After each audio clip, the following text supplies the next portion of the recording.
Hello, everyone, and welcome to Game Masters, a show where we like to show off things that aren't necessarily speedrunning. We're actually going to be showing off the Gradius series today, and we're going to be joined by both Super Viper T 302 as well as Extruder X.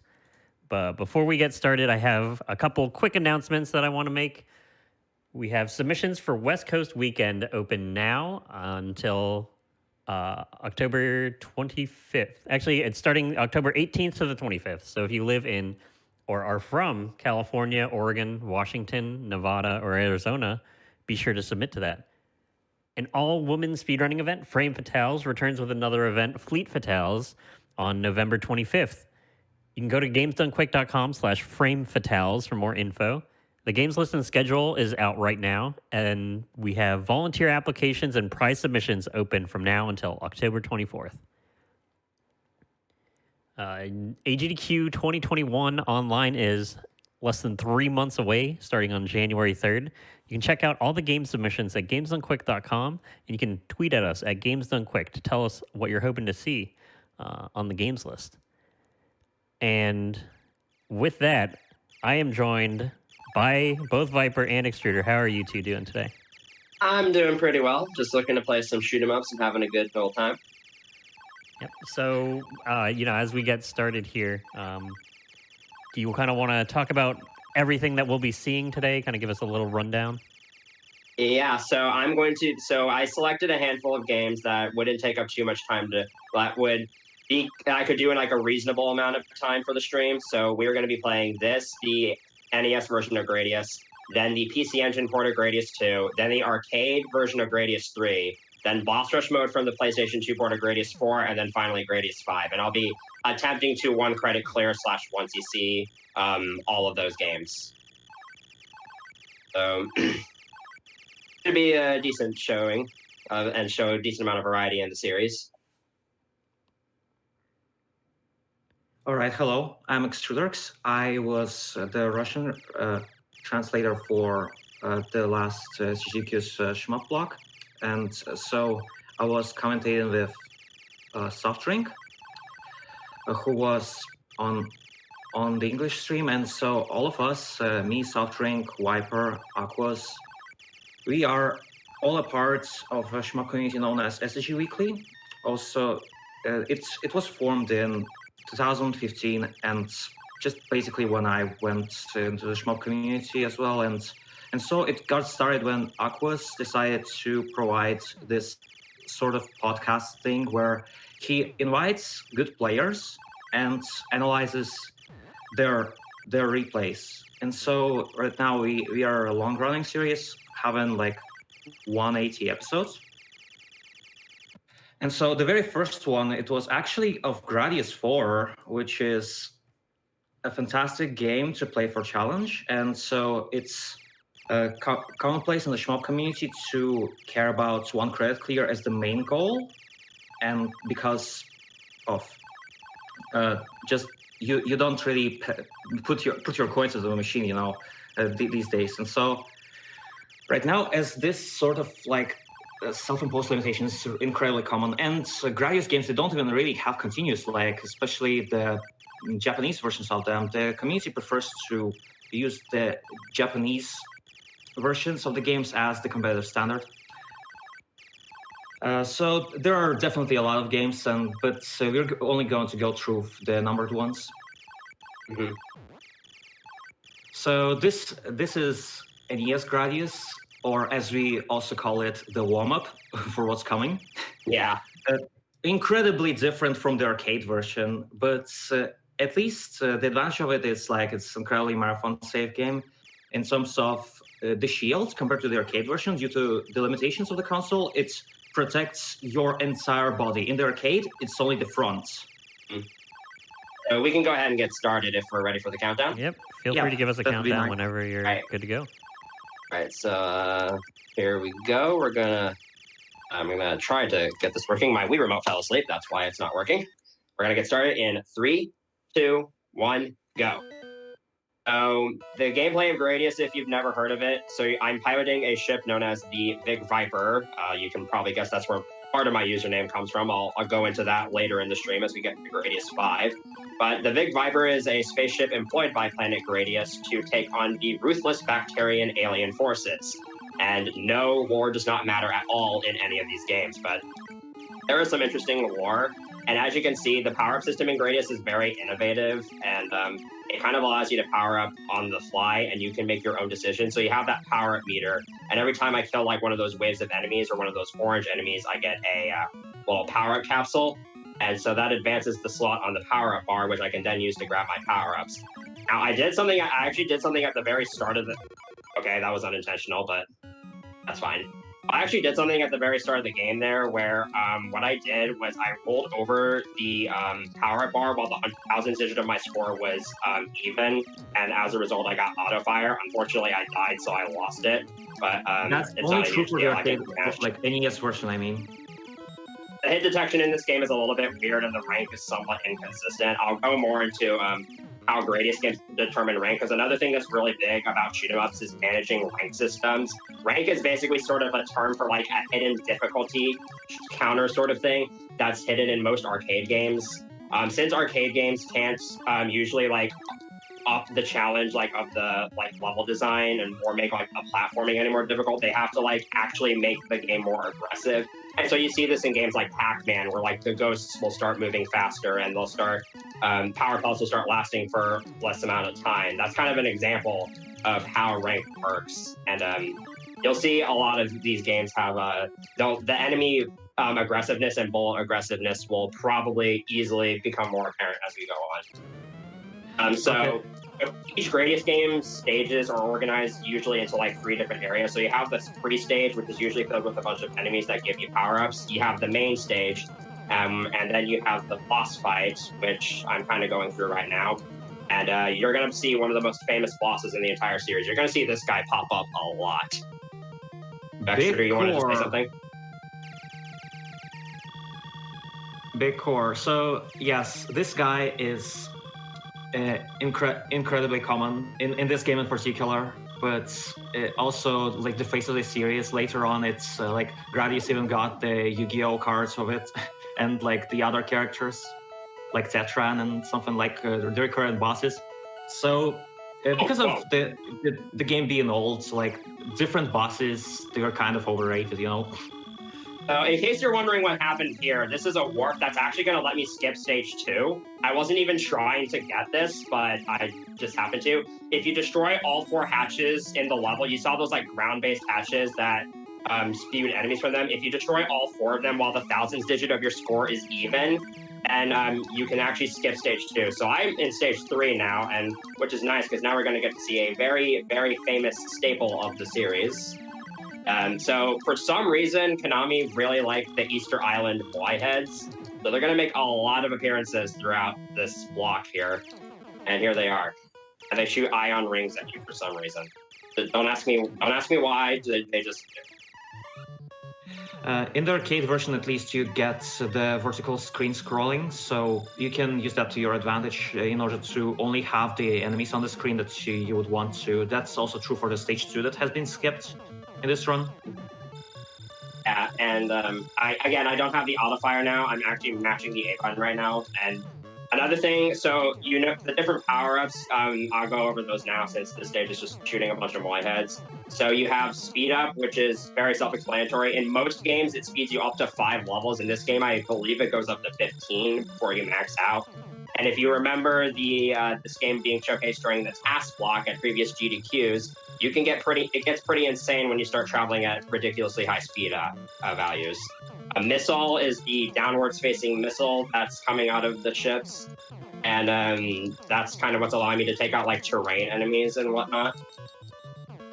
Double will give me another additional shot that goes 45 degrees upwards, which you'll only see me activate in a few instances. Laser is that like tiny little blue strip that's being fired.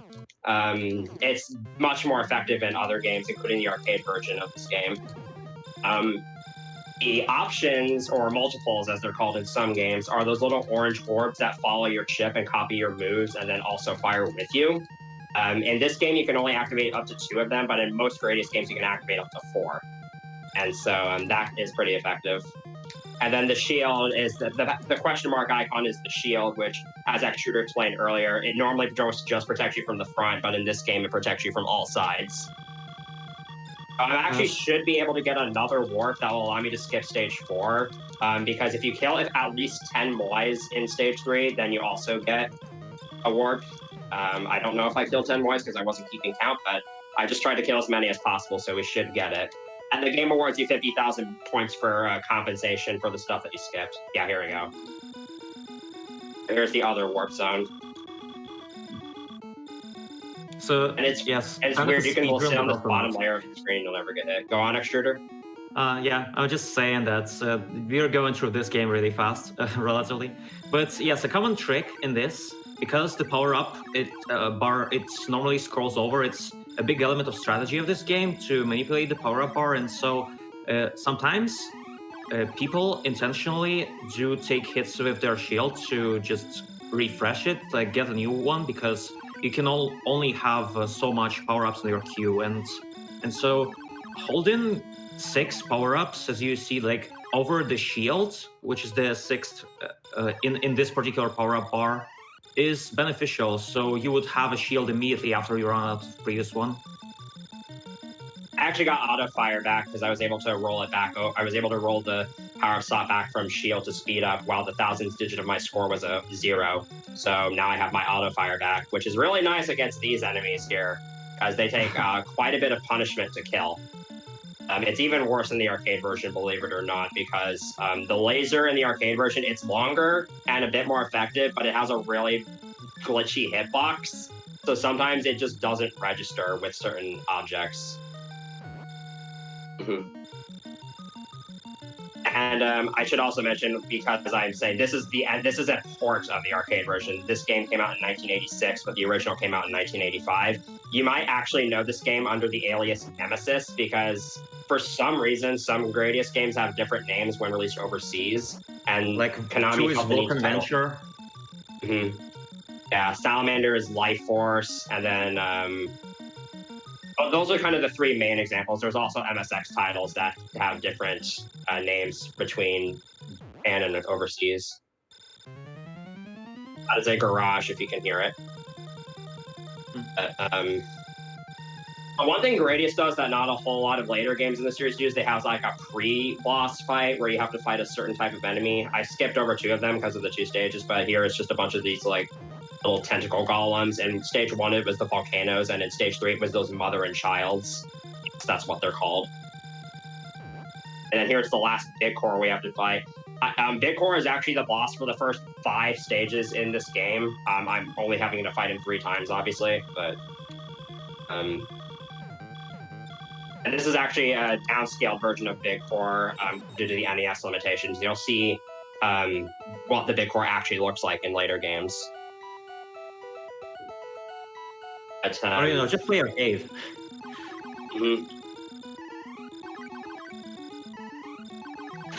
But one thing the arcade collection is on the PSP, so should have those. What were you saying, Extruder? Yeah, I'm saying like there's a variety of ports. There's Gradius collection on the PSP.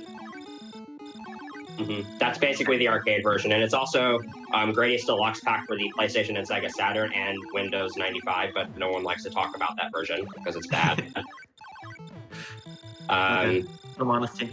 There's like a really, really interesting set of lore with the Gradius games on the MSX. So the pilot of the Big Viper canonically is named James Burton, and it's a bunch of stuff to take in. But if you really want to, you should check out the MSX games. The MSX, in case anybody's wondering, is like an old Japanese computer software that a lot of arcade games got ported to. But there's also a couple of original games on there. It is infamous for block scrolling. So unlike this smooth scrolling that you see here, it like stutter scrolls in a way. I don't know if that's a good way to explain it. Yeah, sure. The MSX games also have like their own stories behind them, and a couple of them have like good and bad endings, which is pretty cool. This fight coming up here is really weird on this port because for some reason this is Nucleus. In the arcade version, this boss dies in like 3 seconds, and here I don't think you can actually damage it. So I just have to sit here until the boss times out.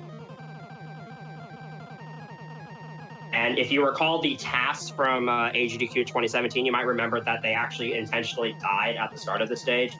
That wasn't for show. It was actually because I think having less power-ups at this fight causes the fight to end sooner. It would end sooner than that, but yeah, there you go. I'm actually heading into the last stage right now. The last stage of almost every Gradius game is this like mechanical base style stage. They tend to have a lot of obstacles, but this game, obviously being the first in the series, is very simplistic. I'm also going to switch to the double here, just because I like having that extra upward shot. But here's what the double looks like. The thing that gets the double a lot of hate is that while it does provide you 2 shots, you're only able to fire 1 set of them at a time due to sprite limits. So the refresh rate on the double is usually really low, and that's why a lot of people don't like using it. But it does have its uses, as you'll see in later games in the series. Yeah, the sprite limit on double is also an issue in the arcade version, so it's a really important choice. Like, sometimes not taking double at all might be like a better decision just to stick with the main weapon and like not even use the laser. It can also be a good thing to do for rank, because both double and laser will actually up rank by different amounts. So the way rank is usually determined in Gradius games is it's determined based on the difficulty settings you have set, what your current power-up status is, so how many power-ups you have, and what stage and loop you're on.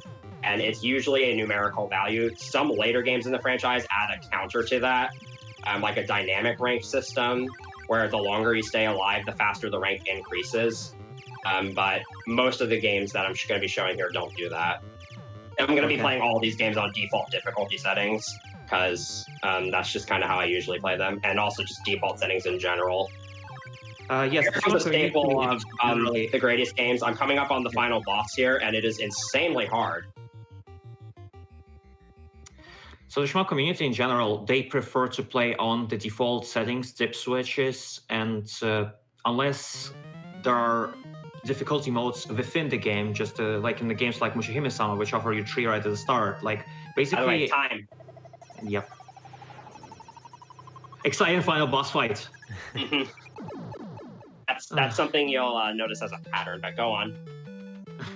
Yeah, so it's not gonna get much better, honestly. So if you want final bosses, like, better to pick some other series, like, I don't know, just Darius or R-Type, like the other influential horizontal game series that we were born in the same era of 80s.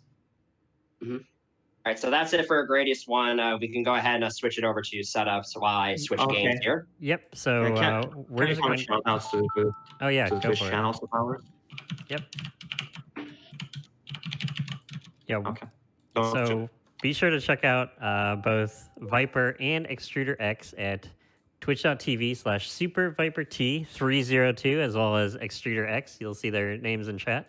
We're going to be going to a quick break here, just so we can switch everything over to the next game. I want to thank everyone for tuning in. We're going to be going through 4 more games here, so stay tuned. And want to thank everyone for sticking with us. We're just going to run a couple quick ads.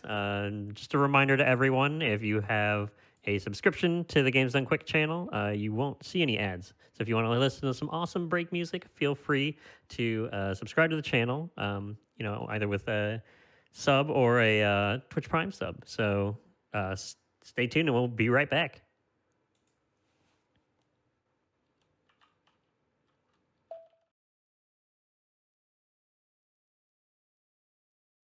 Hello, everyone, and welcome back to Game Masters, where we're showing off a few different shmups today with the Gradius series. I just want to remind everyone that submissions for the West Coast weekend are open October 18th to the 25th. So if you live in or from California, Oregon, Washington, Nevada, or Arizona, get those submissions ready and in on the 18th. And also, we have gamesdonequick.com/hotfix for information about all of our different hotfix shows. And there you can find information on how to submit your own ideas if you're interested in, being on a hotfix show. Tomorrow we have Runners Wanted at 2 p.m. where we're going to be showing off Star Wars The Force Unleashed 2, as well as Animaniacs The Great Edgar Hunt. So be sure to check out both of those at 2 p.m. Eastern tomorrow as well. And with that, I am joined again by Viper and Extruder. How are you two? Yeah, that was a pretty nice Gradius Claire. Didn't go entirely as expected, but it worked. And so since this is a PC Engine port of Gradius II, this is an exclusive intro. I'm just showing it off to let you enjoy the music, because this is one of the most amazing port exclusive songs in any game ever. This is pretty great music. What's nice, so this is specifically on the PC Engine Super CD-ROM 2. So all of the other music in this game is actually exactly the same as the arcade version's music, which is a really nice touch. And by the way, PC Engine, aka TurboGrafx 16, I don't really know what the difference is between the two names, but call it whatever you want to call it. Arcade games usually get really great ports on this console from what I've seen.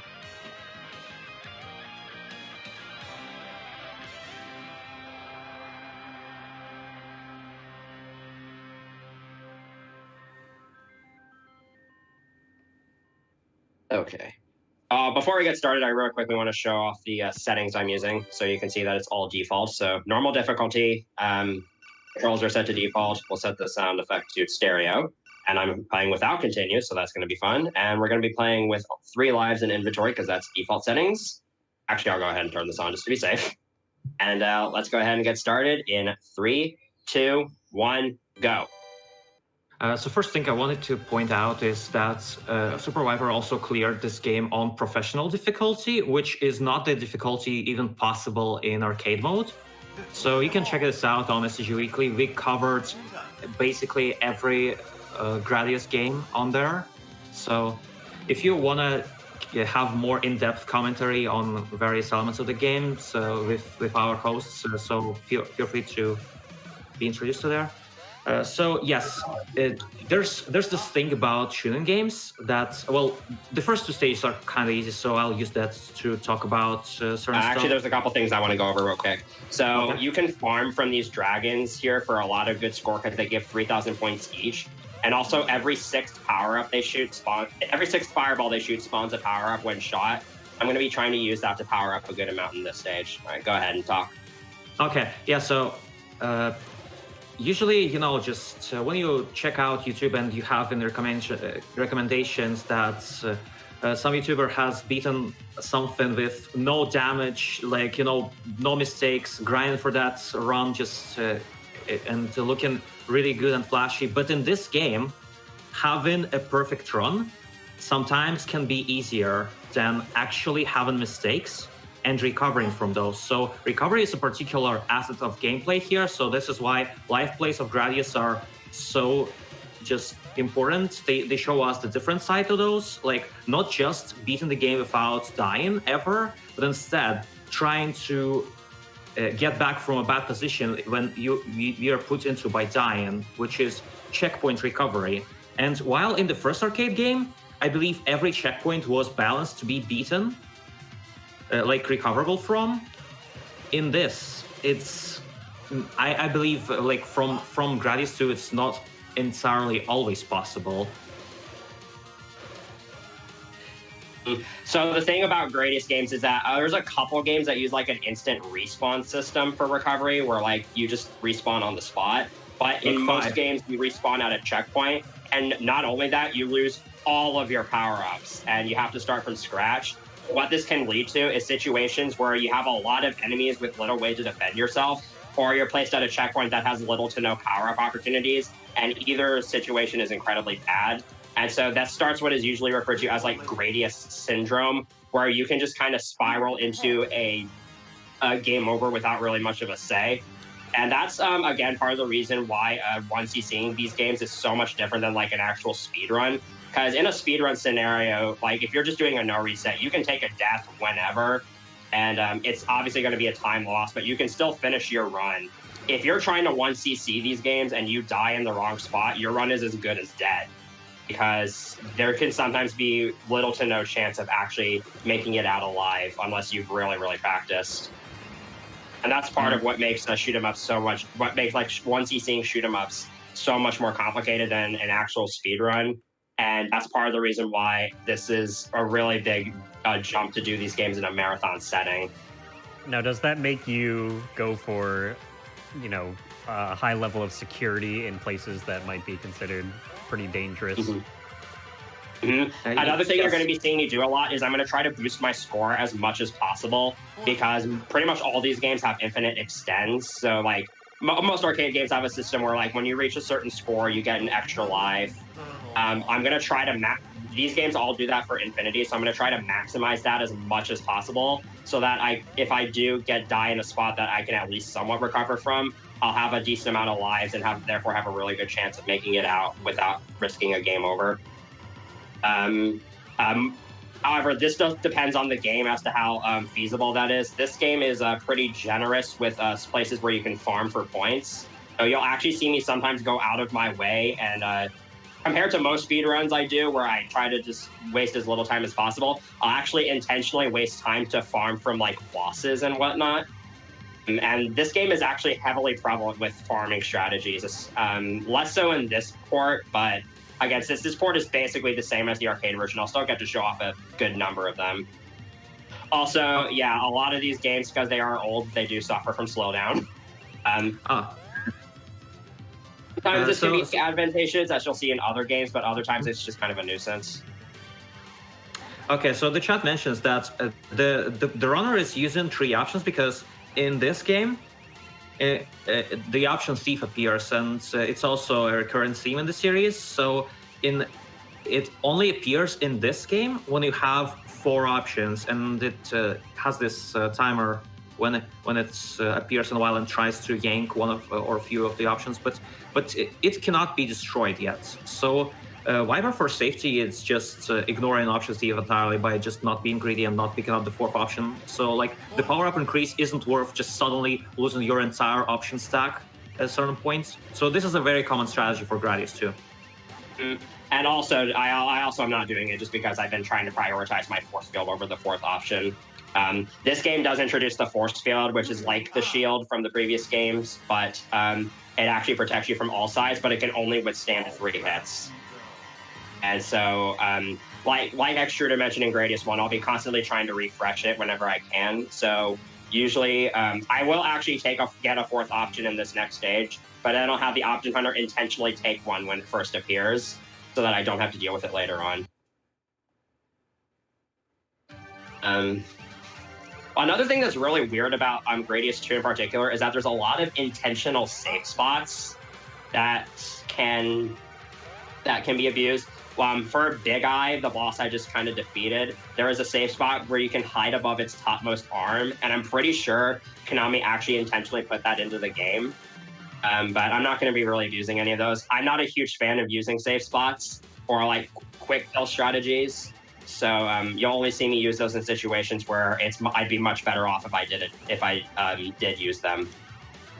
Yeah, safe spots are kind of interesting topic in the community, like in terms of whether it's honest to use them or not, and in terms of it's kind of a different skill set, like trying to be rewarded for your knowledge of just discovering a safe spot or like executing it, or instead just doing the pattern by itself. And because the developer does not always intend for those to happen, so it's kind of like you're skipping content by going into these safe spots. So quite different topic and like divisive. And the problem with force field in this is that if you skim by terrain, because the force field hitbox is bigger than your actual hitbox, you will kind of take damage to your shield, but you will not die if you are close to the ground. So you would want to avoid this.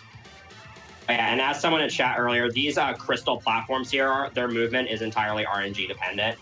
And you just kind of have to see and react. Thankfully, on normal difficulty, they move relatively slow, but on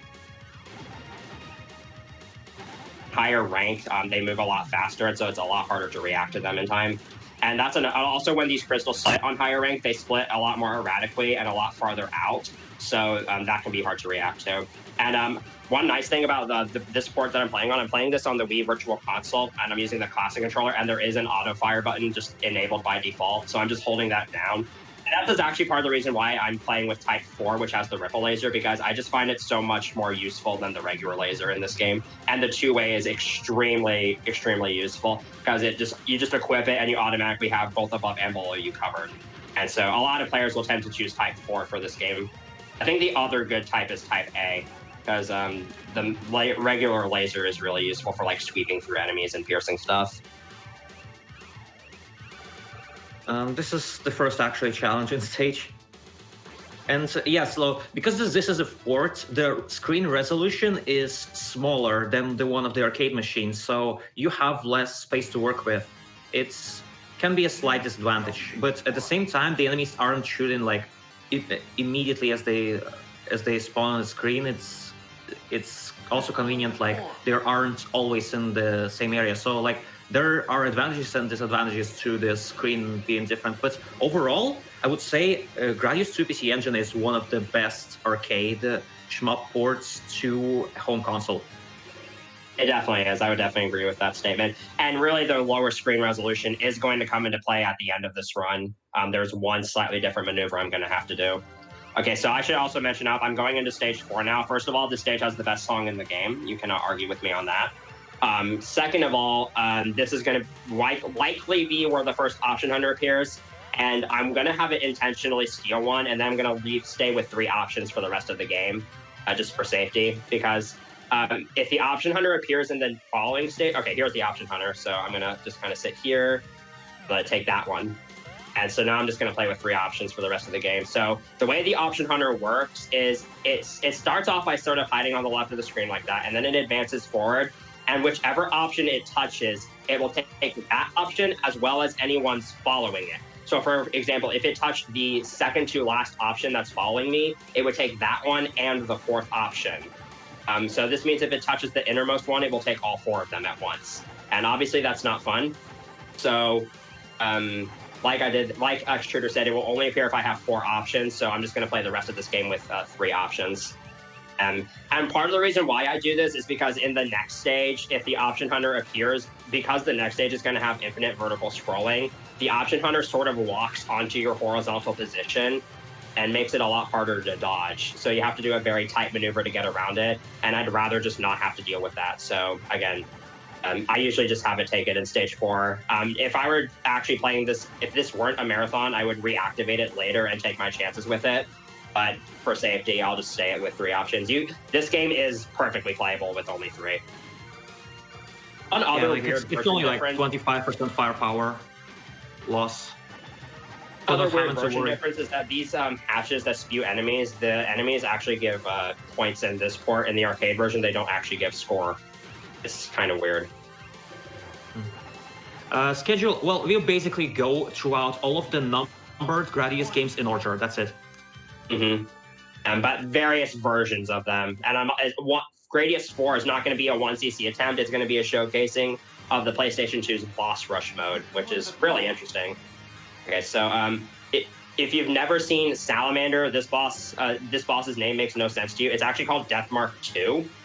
A lot of bosses that get like upgrades in later games in the series get these like Mark II or Mark III denotations. And Death is one of them. Death is actually from the original version of Salamander, but he gets an upgrade in this game. And you'll actually get to see another variant of Death later on.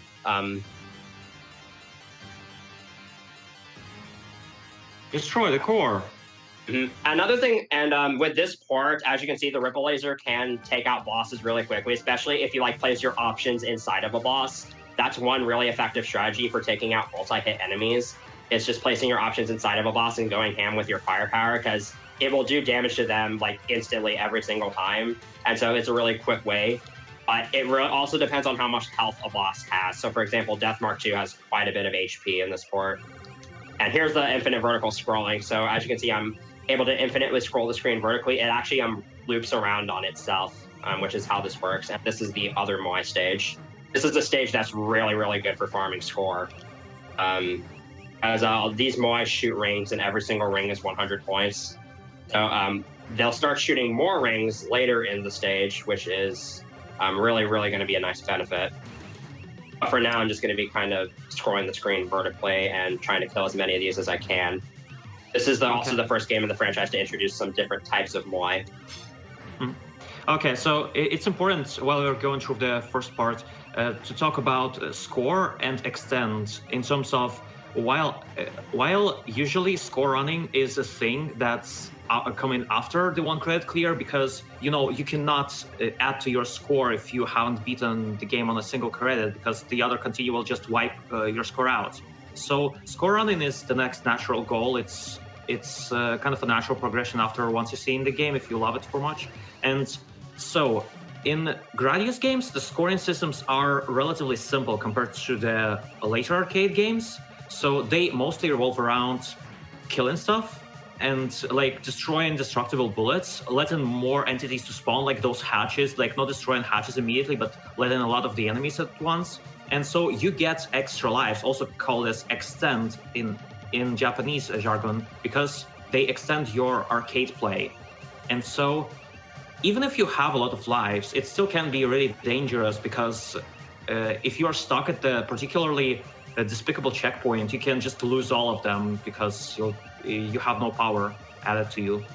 Mm-hmm. Also, I made every Moai angry in this level somehow, so now they're all red. The red Moai's specialty is that they can turn around, and they can also rise up from their from a laying down position, but they also fire a lot more rings, which is how I'm able to farm from them a lot more. So I'm just kind of letting them spew out as many rings as possible and just kind of destroying all of them. And that's how I made it. And that's part of the reason why this stage is like so good for score, but also the bosses are really, really good for this purpose. So we're coming up on the jumping Moai. There are 4 of these guys. I'm actually only going to kill 2 of them and then leave the other 2 behind to farm from them. So this is actually an interesting difference with the arcade version of the game, because there are actually 3 different versions. So in the original version of the arcade version, these Moai would never time out. In most shoot-em-ups, and these games in particular, if you leave a boss alive for long enough without killing it, it just self-destructs or leaves or dies. Yeah, And, so you wouldn't be hogging the machine for long. Yeah. And these jumping Moai actually don't time out in the original version, so you could just sit here and farm from them for infinity. And Konami didn't like that, so they released a later version where they don't give score, and then released a third version where they do give score, but they increase the requirement for extends. And so, and then also they make the Moais time out. And here's Big Moai. So what I'm going to try to do here, it's harder on this version. I'm going to try to anger both the bottom and middle Moais by firing them and getting them down to like 1 HP left, because this will cause them to shoot out more of these small Moais rapidly. And then I can just kind of retreat up to the upper left-hand corner of the screen and just let my weapons do the work. As not only do each of these small Moai give score, but their rings also give score. And you can get like up to like over 100,000 from this boss if you do it properly, but I actually killed the bottom Moai there. It's harder because of the screen resolution, and now the boss is dead. It's harder in this part because of the resolution. Loser. That's the greatest Gaiden quote. You think you can beat me with that, loser? It's a really big shame I'm not going to be showing Gaiden off, but you should really check that game out. It's one of the best in the series for sure. Even if it's not numbered, it's kind of like the same deal with Tahoe, where there are also incredibly good games that are not the whole numbered ones, like Shoot the Bullet, which was shown at GDQ, and Great Famous and Double Spoiler. So yes, it's kind of important that the shmup community does not consider most of the games intentionally be made very difficult to be beaten on one coin. It's all trainable with skill. Like most of the good games, you are able to really learn those. This is, by the way, the exclusive stage. Mm-hmm. This is not in the arcade version, but it's a new stage, and this is also an exclusive track. So you'd actually kind of mentioned a little bit about different games. What are the games that got both of you into shmups? So I actually got into shoot 'em ups. I used to be into arcade gaming in general. I used to be a huge fan of like the Namco museums and stuff. I used to love those games. And then I think it was sometime in like 2011 or so, and which means I was like 11 at the time or 10. I decided I wanted to branch out to other game companies, so I decided to check out Konami. So I got Konami Classic Series arcade hits for the DS, which is a compilation of like 15 of Konami's greatest arcade games, and one of them was Gradius. And that game just kind of stuck out to me the most after reading about it and looking into it and playing it a lot more.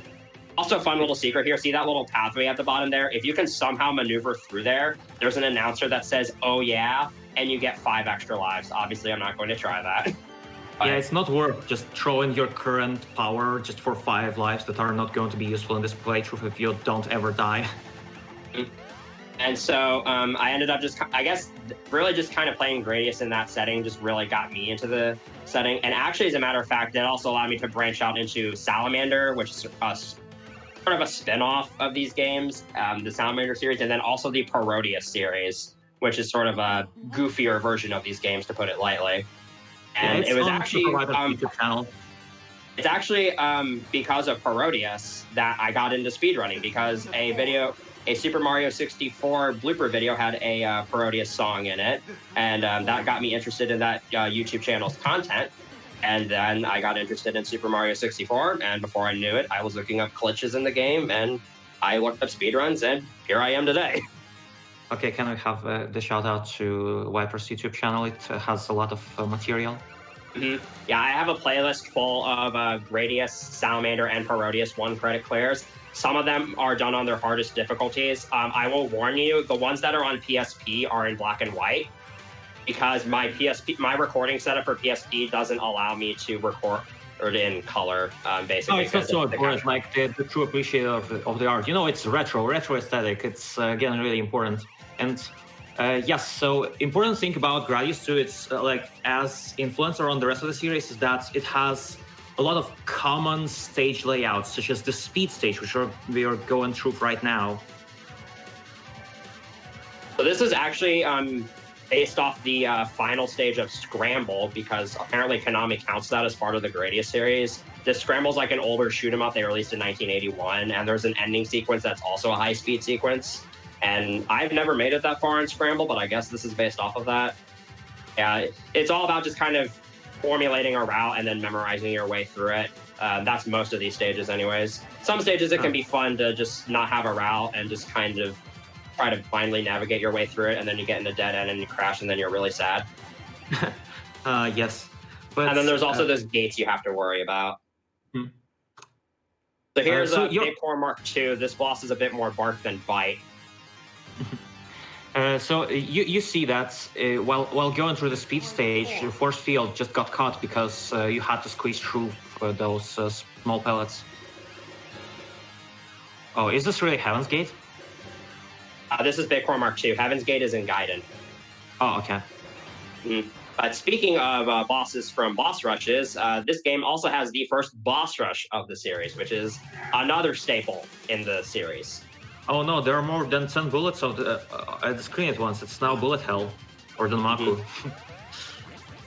We start off with these Zub guys. You missed out on most of them in Gradius I, but some of them give you power-ups, and that's a staple of the boss rushes. And these are all bosses from previous installments in the series. So first off, we have Big Core. This is what Big Core actually looks like. You saw him in Gradius I. Aircraft carrier team evolves. Yeah, you'll hear this song a lot. This is a classic Gradius boss theme. Most boss themes in the Gradius series are relatively simplistic, but that's what gives them their charm. Arcade aesthetics. Going on. These are all bosses from Salamander and Life Force.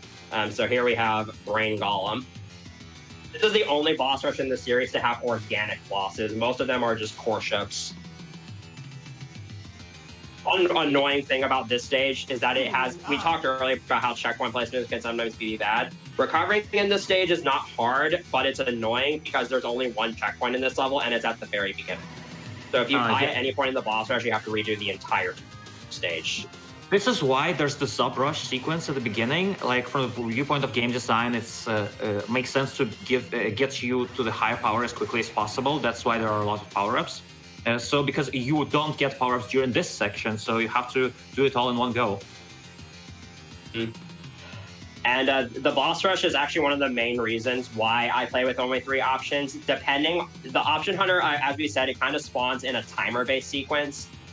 So if you could dodge it once, it will appear again later after a set period of time. But it can often be really difficult to manipulate when it appears.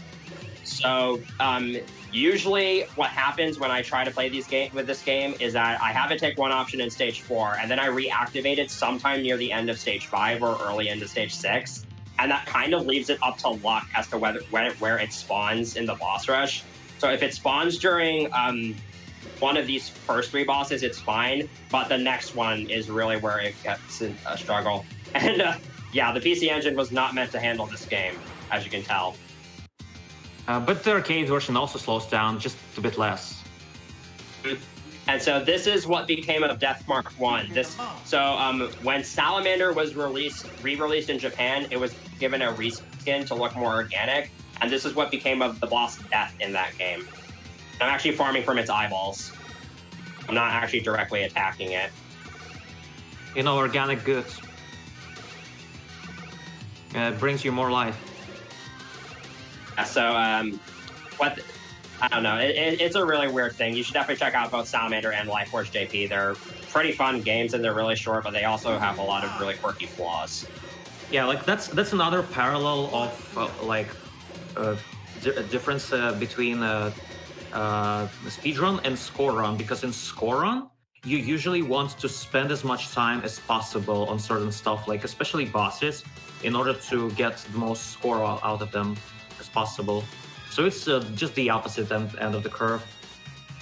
I recognize this voice clip here. It's a very common thing to be used in media. This is Intruder. This is the stage 3 boss of Salamander. Do not confuse And this is actually an Extruder. exclusive song for this game. There's a funny glitch in the arcade version of this game where if you kill these last 2 dragons at around the same time, this music will continue to play during the next boss.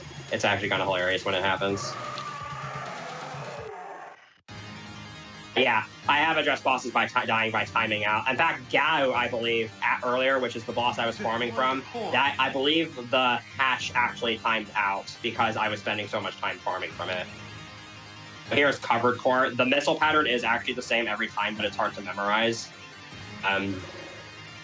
One good strategy for this fight is to kind of hang back and then move forward whenever there's a missile about to hit you, which is really safe. And you don't want to do this fight without slowdown. It's pretty scary. This is one boss where the Ripple Laser kind of puts you at a disadvantage because the regular laser just kind of like pierces through as a straight line. This fight, it can take a lot longer to kill. And also you have to worry about the slowdown abruptly ending, like right there. The missiles were on good cycles, thankfully, but one thing that's annoying about slowdown is that if it abruptly ends in a bad spot and you're holding a direction, sometimes you just crash into something. And this usually means you have to be really, really careful about the movements you make. Okay, so talking about Gradius syndrome, I'm coming up on the final stage here. This first checkpoint is probably the worst checkpoint in the game to recover from. It's nearly impossible. And this is kind of like what we were talking about with Gradius syndrome. So I'm going to try to get my force field here ASAP. There we go. I'm at less of a risk of dying. And you also have to be really careful when navigating through here. If I can get past this first checkpoint, though, we're good to go. So, you've done most of the challenging parts of this. Right, that's probably the hardest part, so as long as I don't do anything horribly stupid, I should be fine. The game's glitchy. The enemies are just clipping into the terrain sometimes. The physics in these games can be questionable at best. Also, logic, the tiles are just kind of breaking off and now flying at you. From this point onwards, you'll notice that a lot of these final base stages tend to add some sort of like special gimmicks. They usually involve moving walls, as that makes sense.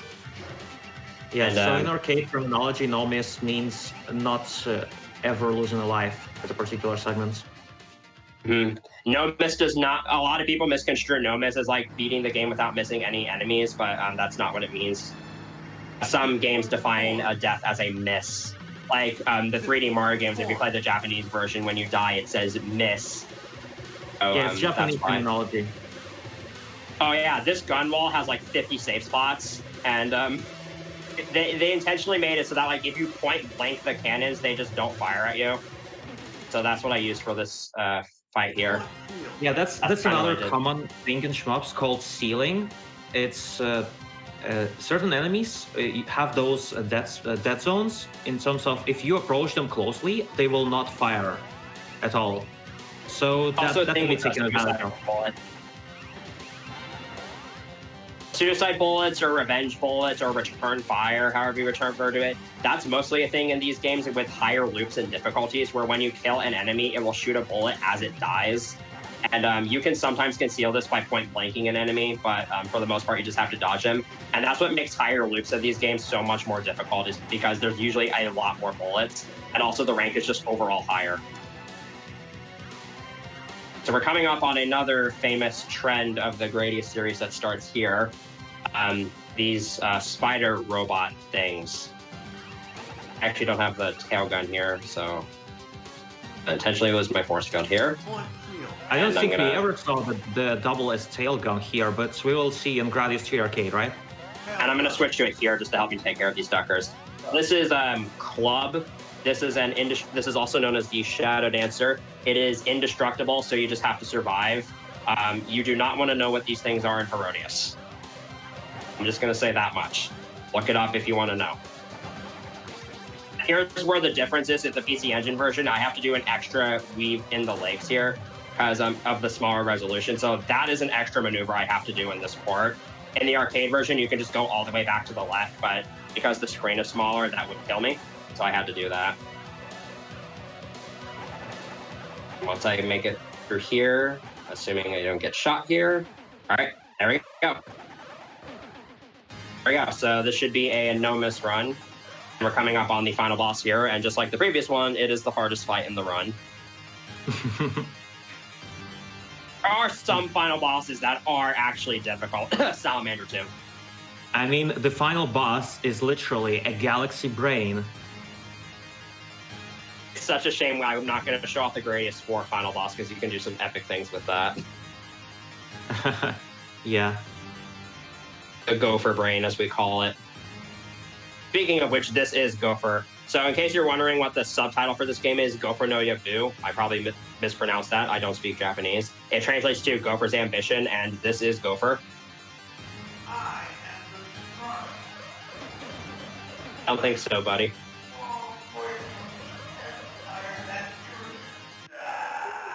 Time. And that's Gradius II. GG. Right, so go ahead and let the credit sequence play out. This is probably, I would say, the most balanced game in the series to play. It's not terribly long, it's not a pushover, and it's also not absurdly difficult like 3, 4, and 5 are. And so if you're looking for a Gradius game to get into, I would definitely recommend this one. I would also recommend checking out the Famicom NES version of this game, because that's a pretty interesting port in and of itself. Yep. Also really great ending music here. So yes, this run is a no-miss. It means that the runner has not ever lost a life in this playthrough. Mm-hmm. Up next is going to be Gradius III Arcade. I'm not doing SNES, I'm doing the arcade version. So I hope you're looking forward to that. But now I'll throw it back on over to the host for the little intermission. Yeah, thank you very much, Viper, for that awesome run. Like Viper said, we have the arcade edition of Gradius III coming up next. I just want to remind everyone that we have these breaks not only to run some ads, but also just to make sure we can switch everything over and make sure everyone gets a chance to stretch and grab a drink of water, if you need it. Also, what you can do during this break is you can go to twitch.tv/SuperViperT302. Press that follow button. And you can also check out STG Weekly and Extruder X as well during those breaks. And I just want to remind everyone, you can also go to the Games Done Quick YouTube channel, youtube.com/GamesDoneQuick, to check out all of the Hotfix VODs, as well as past GDQ runs there as well. So we're going to have a quick break, and we'll be right back.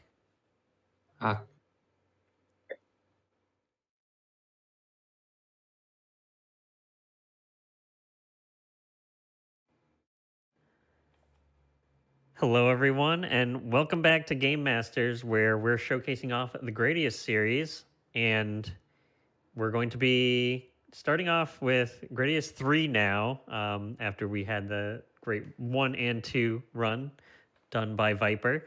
And I just want to remind everyone that we have an all-women speedrunning event, Frame Fatales, returning with another event, Fleet Fatales, online on November 15th. You can go to gamesdonequick.com/framefatales to either volunteer for the event, submit prizes for the event, or also just check out the event in general. Submissions for volunteer and prizes are open from now until October 24th, so be sure to get those in. And, with that, we're getting to the halfway point in our night today in terms of games. So, Viper, how are you feeling? This is the least marathon safe game of the 5, so we'll see how it goes. Gotcha. Right, are you ready for a countdown? Yeah, ready when you are. Okay, first of all, here's my settings, all defaults, and weight level set to 2. If you don't know what weight level is, I'll get into that. Let's get started in 3, 2, 1, go. We're going to play on the technical course, so I have access to the entire game, and here we go. So here is Gradius III, GDQ I. Again, I probably mispronounced that. It translates to from legend to myth, and is what many regard as the hardest game in the series. And that's kind of its own fault, but also not really, because this game was released about 5 months ahead of schedule. Yeah, this game is very, very rushed. It's not a bad game per se. It's just got some really questionable design and some very faulty mechanics. This is why this is the most marathon unsafe run on this whole collection. The first big thing to talk about here is, again, I'm just going to be farming from these hatches, because this is a game especially where you want every life you can get.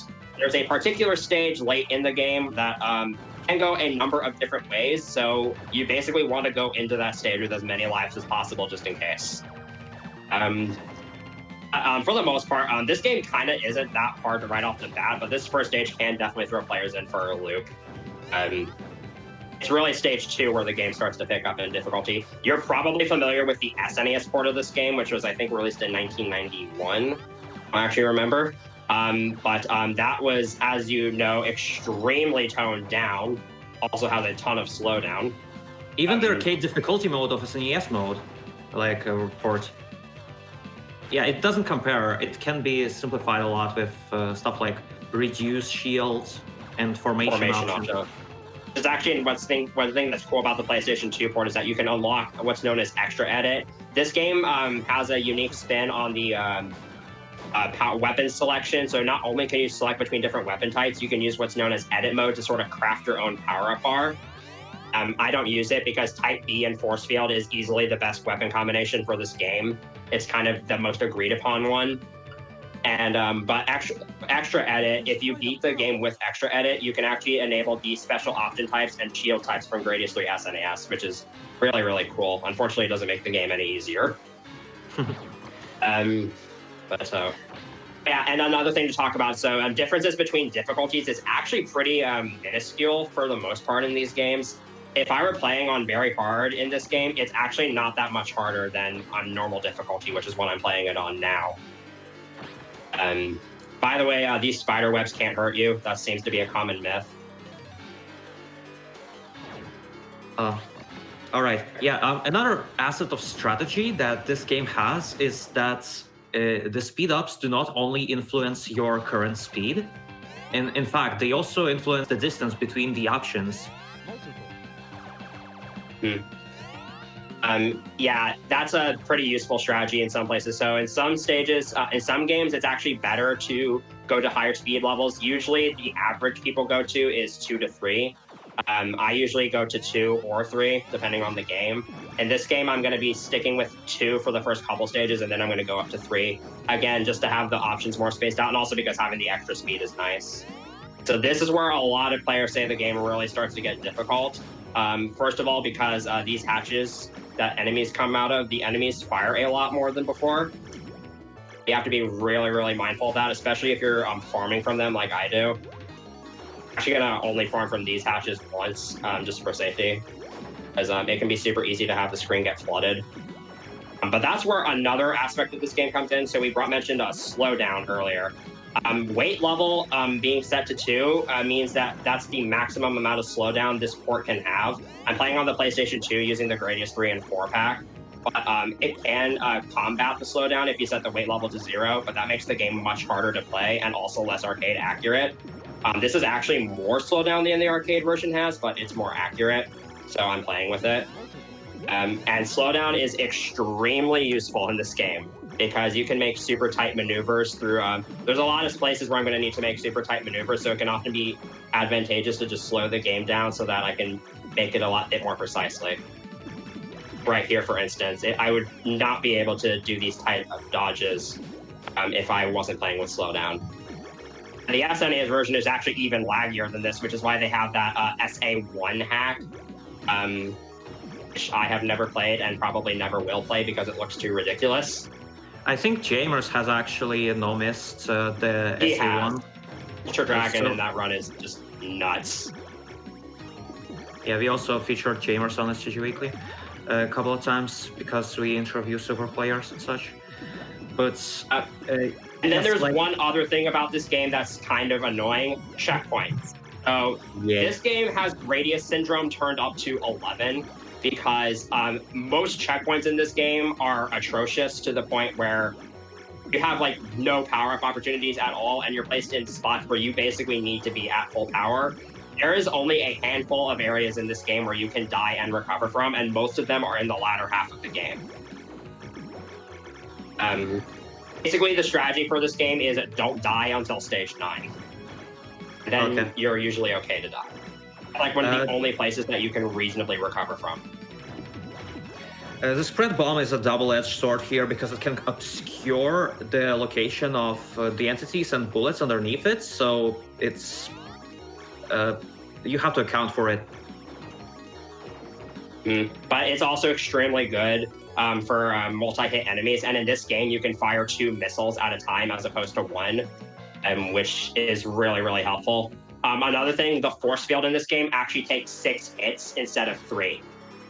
And there's going to be a lot more bullets in this game than in previous installments.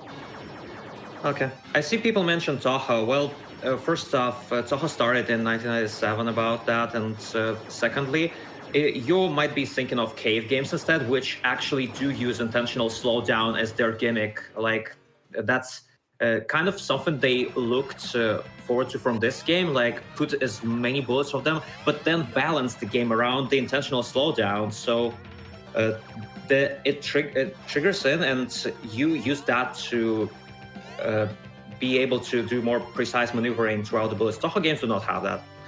That's one thing that's really cool about the Gradius games, is that they're not full on bullet hells unless you set the difficulty to hard, but at that point you're just asking for it. So this game actually has a 7th power-up slot, which is that exclamation mark. If you're playing with type select, it defaults to a Mega Crash, which is, if you know the blue capsules that clear all enemies on screen, it acts like that. And there's a few places in this run where it's actually going to be useful. The first one's actually coming up right here. And here I'm going to be farming from these hatches. This is actually you can also kill Option Hunter. So see that little purple enemy next to that hatch at the bottom of the screen? That enemy actually has a cool little secret. I'm going to take it out with this Mega Crash. Actually causes the stage's background music to change. This is a medley called A Long Time Ago. These are all songs from previous games in the series. This is from Gradius I, which you actually didn't hear because I skipped over it. This is called Free Flyer. It's the stage 4 theme in Gradius I. Then you'll have Fly High from Salamander and Burning Heat from Gradius II, but you won't get to hear all of it. I actually consider this one of the best songs in the game. So I always like to unlock it. I actually prefer it over In the Wind. And then there's one final thing about this game that needs to be discussed, and that's actually hitboxes. The hit detection in this game is very, very questionable. You have lasers that bosses shoot out, and for example, those bubbles I just had, their hitboxes are massive.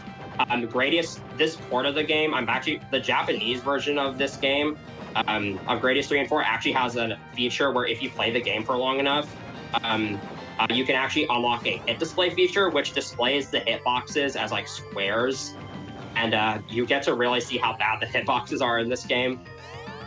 A lot of hitboxes are bigger than the sprite, so you can die when it looks like something came nowhere near you, and that's something you have to be mindful of.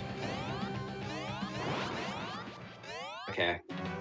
That's gotta be frustrating.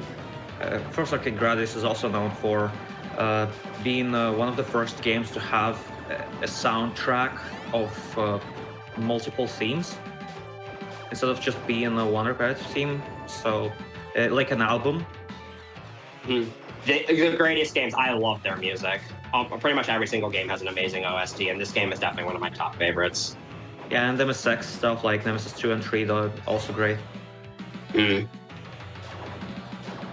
Miki Higashino, I think that's how you pronounce. I think it's her.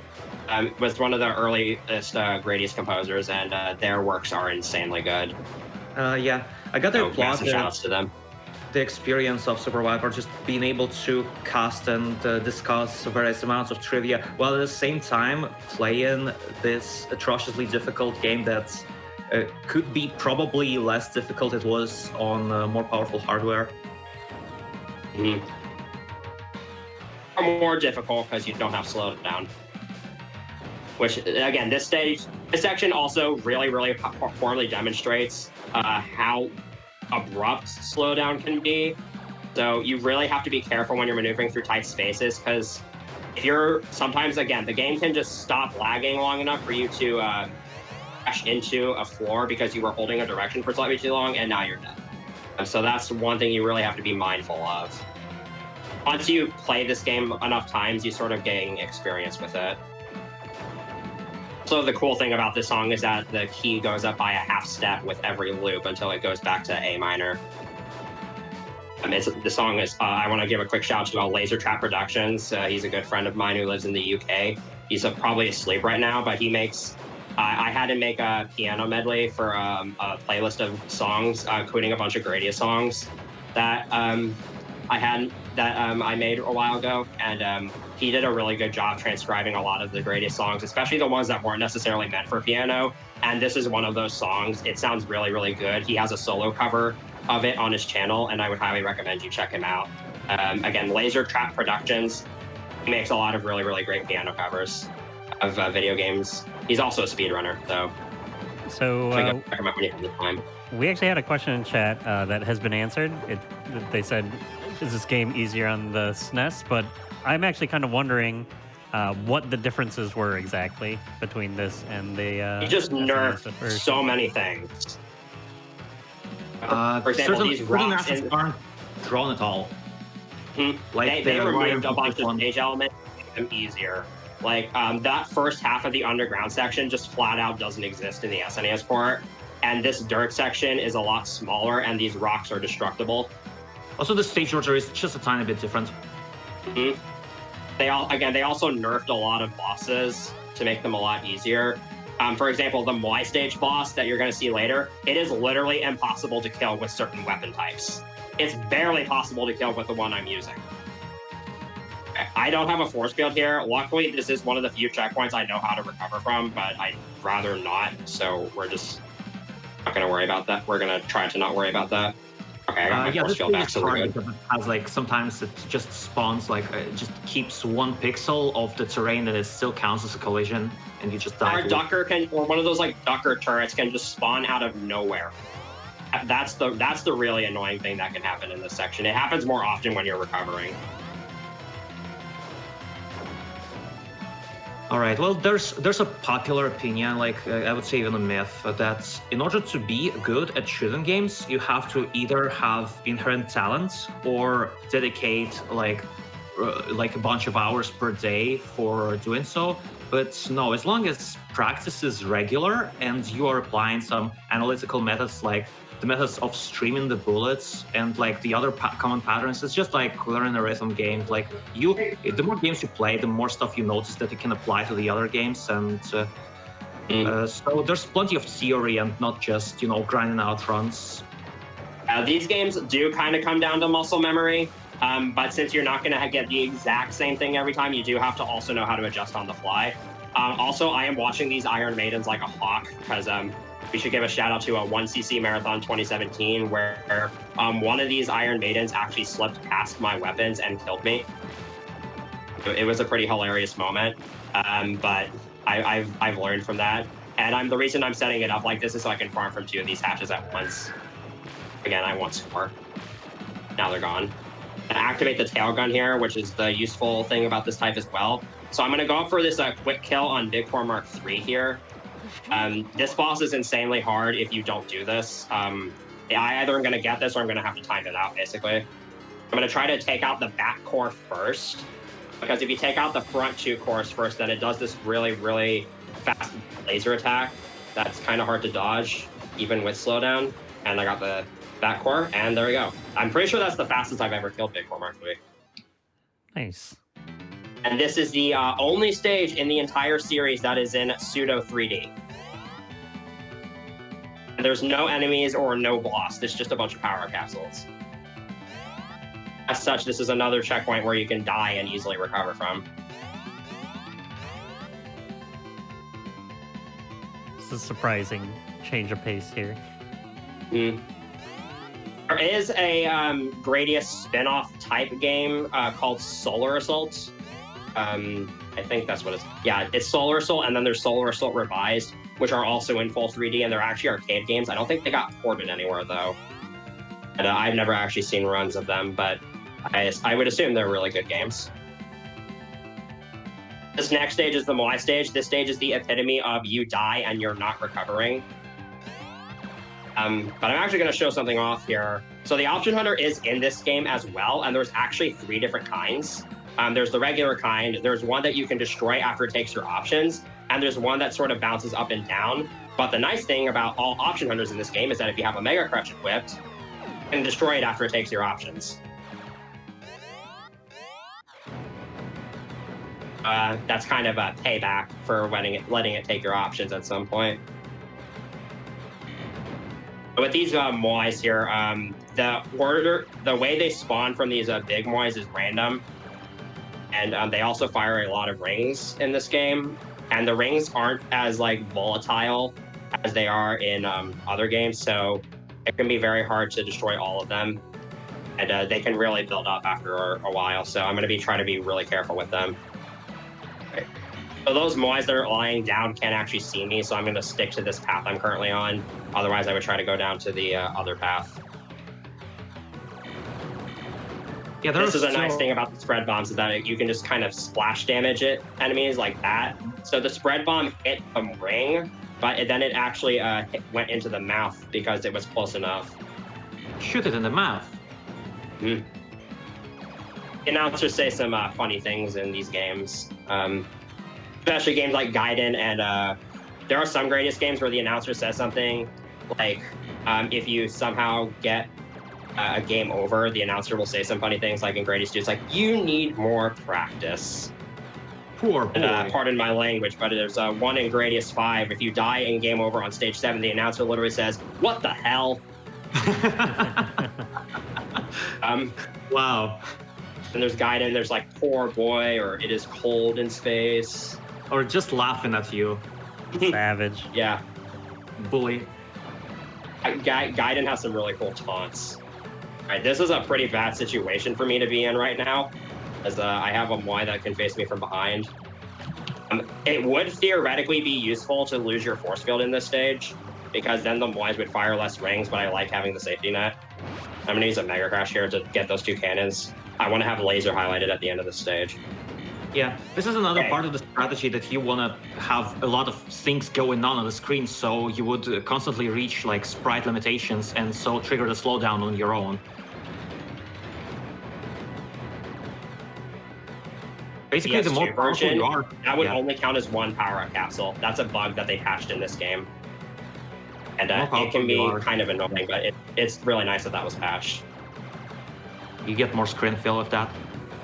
I have a funny story to tell with these monolith moys. So I first encountered these guys in Gradius Gaiden, where they don't disappear when you destroy all 4 of them. And so when I played the SNES version of this game for the first time and got to this point where they're just kind of all blocking your way, I didn't know what to do. But I did figure it out. Yeah, I killed all of them somehow. All right, these 2 bosses are very, very bad. This first boss, you can use an exploit to time out if you're underpowered, but the next boss is basically impossible to recover against, so hopefully I don't die. And the next boss is the one I was talking about that it can be literally impossible to kill with certain weapon types. They nerfed it heavily in the SNES port. And you have to time it out, right? You have to time it out depending on the weapon setup you have. Like if you're playing with like the regular double, then you have to time it out. Okay, so I'm gonna need to focus here, so serious time, as I need to get these first 2 moys like right away.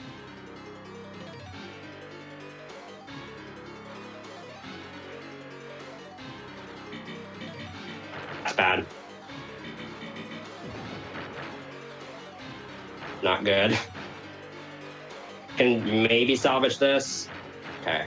These inflating moys have insane hitboxes.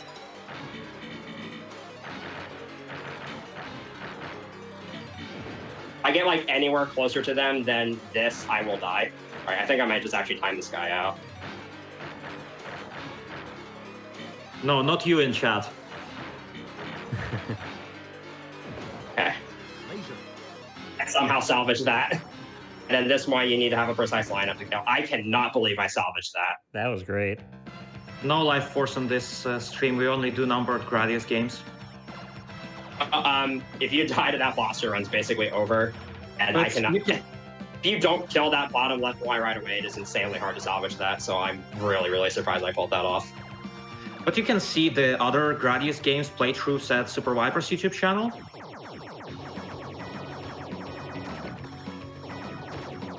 All right, now we have a bit of a breather stage. This cell stage is thankfully not too bad. There's only just a couple of low-hanging fruit sections here, and I somehow didn't kill that tentacle right away. Die? Thank you. This is one of the cooler stages in the game. Like, look at how animated this backdrop is, and this is a really, really jazzy song. The PlayStation 2 version kind of downplays the like fake vocals and percussion, but if you like listen to the music from like an actual PCB, it sounds really, really good. The Rebel Laser and the Red Bombs here, as you can see, they're just an OP combination. All right, go on, Extruder. Yeah, I'm saying that this game has a lot of references to Salamander, actually, like also known as Life Force. This stage in particular is just a direct homage to, like, some of these enemies are directly taken from Salamander. Are you going to go into the bonus levels? I am actually planning on trying them out. I didn't want to spoil it, but I will try them out if I have enough lives. Here's another staple of the Gradius series coming from Salamander: regenerating walls. These things are terrible. Depending on the game, if you don't have a good setup for them, obviously. In this game, they're not too bad. You just have to make sure they fully regenerate before you go through them. So sometimes your firing rate can really screw you up.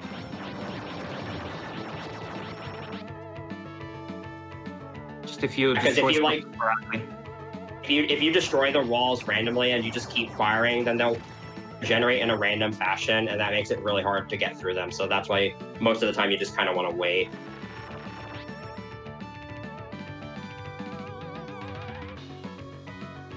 At least it's not Salamander MSX, where it has you going vertically. I've never actually played that, but I assume it's terrible. And speaking of Salamander references, if you remember Brain Golem from Gradius II, this is sort of a spoof of him.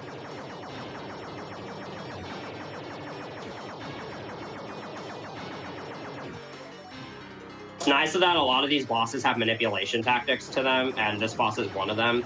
So So it's going to shoot out a couple of arms here in a little bit. And I'm going to bait this first arm down here. And I want this arm to be the one I take out. Otherwise, it travels to the left side of the screen. It becomes very hard to hit. Okay, there's a question in chat. Why the options are called options? I have no idea. In some overseas games, they're called multiples. You probably even hear the announcer in this game call them that. I have no idea. I have no idea why they made that change. And funnily enough, this game, the power-up bar calls them options, but the announcer calls them multiples. It's really stupid. Well, I guess because they're optional, like you can play with them or without them, and they add a bunch of options to your strategy. Like you can drive them through walls without dealing with collision damage and stuff. They also increase the rank. That's the big thing. So a lot of theory in shmups is about like kind of figuring out how the enemy is coded in terms of are they shooting directly at you, or they're trying some random pattern out, or just always producing the same one. So this stage is... It's ridiculous. So in the SNES version, the smallest fireballs can be destroyed. In this version, they cannot, and there's about 500 of them coming at you at once. The strategy here is actually to lag the game the entire time to make this easier to dodge. This is a stage that's nearly impossible to play without slowdown. Yeah, you know, the you can speedrunner recover in it, though, which is nice, but it's not ideal. But you can get a lot of score from it. It has one of the better songs in the game, in my opinion. Yep. I'm probably not going to be talking much because I'm going to want to kind of focus. The fireball spawns are consistent, but depending on your shooting pattern, they can split in weird places. So sometimes you have to do really, really awkward dodges. This is going to be especially prevalent at the end. This is a great example of why firing spread bombs can sometimes be detrimental, because the spread bombs can easily obscure these fireball sprites and make it much harder to see where they are, which is actually why I'm not firing spread bombs at all until like right here, because the lag's going to subside for a little bit. I'm going to use my spread bombs to sort of counteract. And here's the checkpoint where it is easy to die, because it's such a tiny little space. And you're usually provided enough room, but sometimes you have to do an extremely tight maneuver, and these fireballs just pierce right through your force field. It's super easy to just kind of get cornered and die. This stage is actually harder than it looks. Trust me. It is much harder than it looks. It takes a lot of practice to get down. Okay, I should be good here. Okay. I can actually grab a Mega Crash here and show off something cool. These bosses are both random. This is Wyvern. It has extremely random behavior. I should be taking it out like right here though. Okay, that's really good. And Vulture Dragon, I have a Mega Crash here and I can just kind of do this. On the SNES version, those explosion swords can kill you. In this version, they can't, which is really nice. That actually went really well. It's one of the scariest stages in the run for sure. Not only is it easy to die in that stage, but if you die in that stage and recover, this next stage is very hard to get through, especially the boss. But I have full power, so as long as I don't die, which now that I've said that is going to happen, then this stage is kind of a breeze.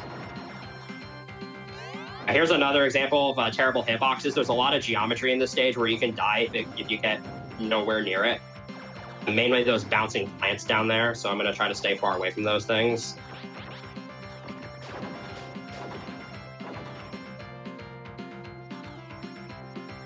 Stage also has some pretty jazzy music. There's a funny glitch I like to show off. If you move in a specific way here, you can despawn this top plant arm, and I don't know why it happens. Just kind of move up off here, and boop. And right there is a great example of the classic Gradius rule. So a lot of times you'll see me try to make those tight maneuvers through walls. The easiest way to know whether or not you're safe is the classic rule is if you can shoot through it, you can fly through it. But right there, I waited until I had a lineup that where the ripple laser went straight through that little gap. And so that's how I knew it was safe. I could just move horizontally and go right through it. Right. And those plants don't insta-kill you, but they do drag you back into the floor. So you have to make sure you can maneuver through them and escape from them. You can also make them retreat by shooting them.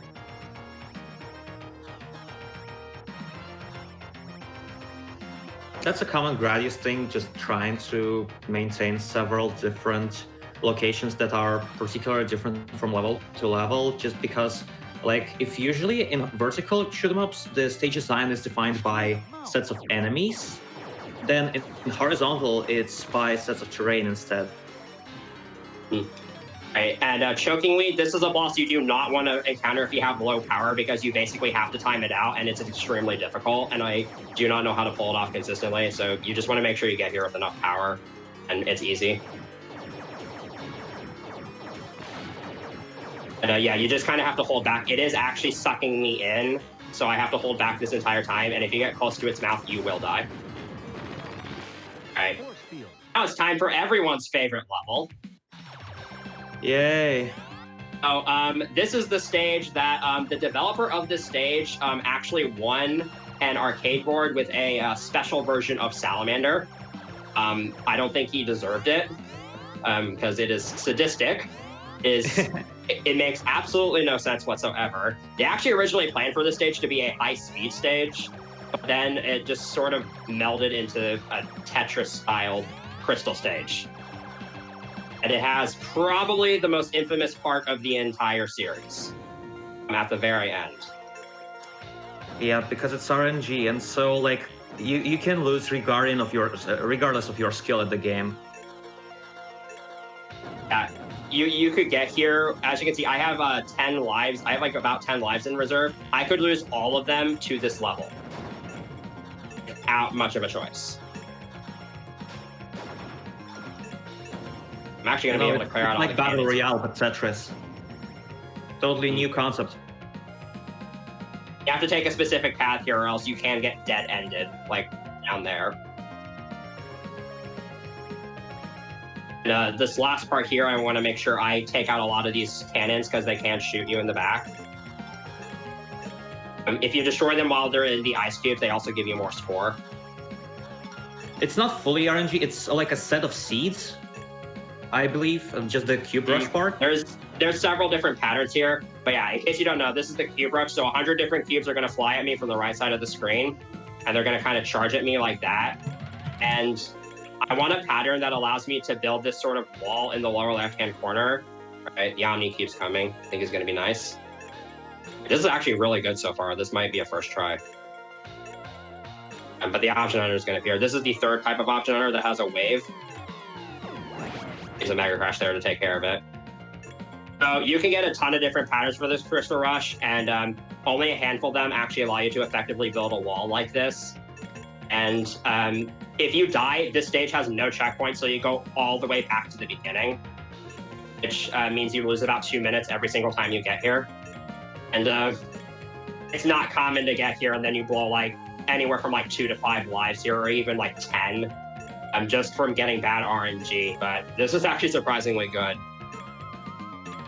And if that isn't bad enough, you have to make sure there's enough space in front of you when you're surviving this Crystal Rush, because the game is going to do a slight scroll forward before unloading all the cubes. If there's a cube like right in front of you, you're dead. Thankfully, that makes this one of the only... The fact that this stage only has one checkpoint, so you go back to the free stage, it makes this one of the only stages in the entire series where you can in the entire game where you can actually recover. Here's Lizard Core. This boss has literally no firing pattern whatsoever, but you can manipulate its arms into not firing by staying close to them. Congrats on making it true cube rush, like on the first try. It's an incredible time save in a way. Provided nothing goes horribly wrong in the final stage, I should be in the so no deaths so far, right? No deaths. So that was very good. I don't normally get a first try Crystal Rush like that. Now we're on to the final stage. So this boss rush is actually part of the final stage. It's, in my opinion, the easiest boss rush in the series, but you only get 9 power-ups from those Zubs. Pretty much all of these bosses can easily be insta-killed if you have spread bombs. And this first boss is Tetran from Salamander. You saw this guy in Gradius II, and the boss rush there. It's basically the same Tetran, but his arms don't fire bullets. And here's this fight. Yeah, the timeouts are different per boss. Usually in the genre. Sometimes in the newer shmup games, the timer is visible. Usually it's anywhere from it depends on the game. Yeah, in this game it's usually around a minute. There's one boss where it's exactly 1 minute. That's coming up. That may matter depending on if I end up dying there or not. I'm actually not used to getting to this point without dying, and the reason why I'm bringing that up is because this means the option hunter is going to spawn in a somewhat inconvenient place, I believe. I believe it's going to spawn after... I actually have no idea when it's going to spawn. I believe it's going to spawn during the spin laser section, which could be really bad. Another nice thing is that, again, a lot of these bosses have manipulation tactics, like Bitcore Mark II here. I'm actually going to bait it to the top of the screen like this. Yeah, so this is why having a lot of speed ups is important, so your tail, your Viper's tail, would be longer. And you can actually brush. You can actually brush up against the bottom of the terrain here and not die. But if you don't brush up against the crater holes, you lose your force field. So I'm just going to hold on to it as a safety net. And I think after this boss, you're going to see an extra life glitch. I actually don't know if it's after this extend or the next one.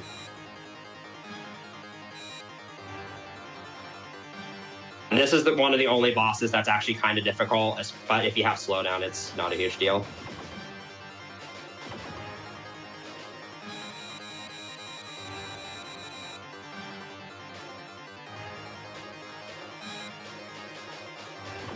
Yeah, but score runs, they don't have to be like always about really long boss timers. Like in general. It's just that Gradius bosses are relatively simple, like in terms of they only do like a couple of patterns and just cycle. I don't actually have 0 lives right now. My life counter just overflowed, so it looks like I have 0 lives, but if I die, I'm not going to game over, so don't worry. Yeah. Death Mark II. We haven't seen this guy since Gradius II, and it's such a cool boss, isn't he? Dead. Didn't even get a chance to attack. Yeah, if Big Core Mark II is so good, why didn't they make a sequel to this? Right. That last boss is Delinger Core. It has a really interesting baiting strategy that I'm going to utilize here. If you're not in Delinger Core's immediate line of sight, it will try and ram you. So what I'm going to do is I'm actually going to bait it to the bottom of the screen, like so. And have it open up its wings, and then I'm going to advance to the top of the screen and just let my options do the work. I'm just going to do this over and over to make the fight a lot easier.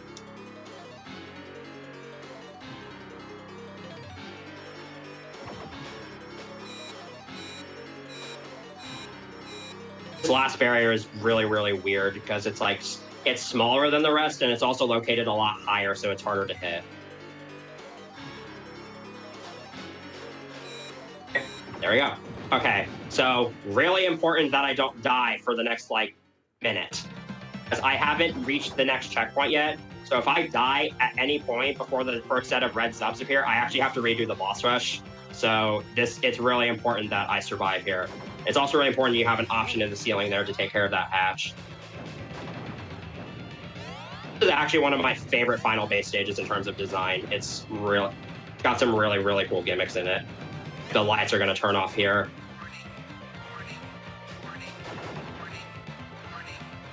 I should be safe here. That first part is the hard part. Yeah, once I see that first set of red zups appear, I'm safe. And we're good. Congrats. That was slick. For a live demonstration like this. That was great. It's not over yet, though. There's this stage. There's still a lot of really difficult portions of this stage that are easy to die to. And like I said earlier, I am probably going to have to deal with the option hunter at a really inconvenient time. And I don't think it'll be convenient to have a Mega Crash ready, so I'm just gonna have to wing it, and I'm not used to it. So here's one major thing that gets kind of overlooked is a difference between the arcade and SNES version. These enemies are destructible in the SNES version, but not here. If you destroy these things at the wrong time, they block your path, but there's a really easy setup where you just kind of start at the bottom and then go vertically. And your options just kind of take care of them for you. Simple. This also leaves your bottommost option at the bottom here so that it can take care of this hatch. And here's an example of hitboxes actually working out in your favor.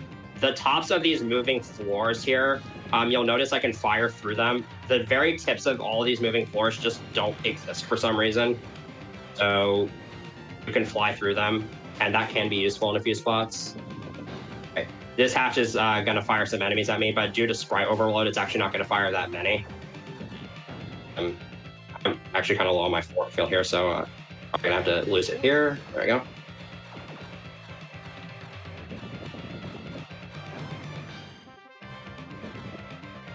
Alright. Getting up into the hard parts of this stage. First, we have a bunch of mini clubs, which are the like miniature versions of those shadow dancers you saw in Gradius II. These have, you actually can't, their hitboxes are literally just squares, so you can't actually go between their legs. You have to hide in these little holes.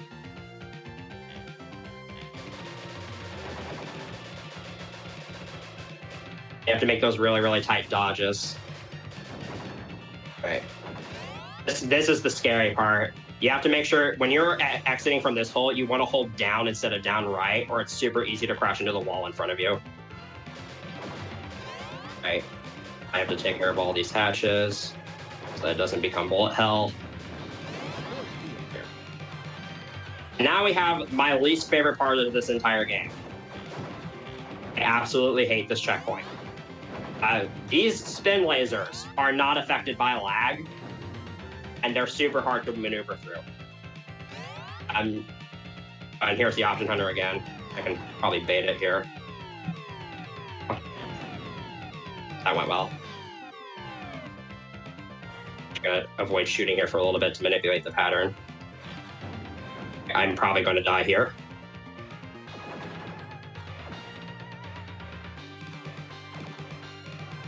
Okay. Should be good. I can just let my tail gun do the work here. Option hunter kind of threw me off, but I think we'll be living. Okay. So we're past all the really hard parts now. So at this point, if I die anywhere, I can recover it. So at this point, we're kind of in the clear. The spin lasers, they continue to stay on the same cycles even if you lag the game. So in order to get the optimal pattern, you have to not fire or else they get out of sync, and it's really hard to make it through them. So, hopefully I don't die so I don't have to show this off, but Disrupt actually has a safe spot if you die to this checkpoint where you can just sit and nothing will hit you and you can time it out. We should be killing it here. Okay. Now we have this game's Shadow Dancer. And I can get one of two patterns from the Shadow Gear here. I really, really hope it doesn't give me the bad one, because it's really hard to survive it. I can tell which one it is. Let's see. That's the bad pattern. Oh. This is a lot harder to dodge. I think I reacted to it pretty well, though. I actually don't know if this is the bad pattern. Alright, hide in this alcove here. I'm gonna have my options remain out here so I can take care of this ducker. And I'm just gonna bunch them all up. And my spread bomb should do the work from here.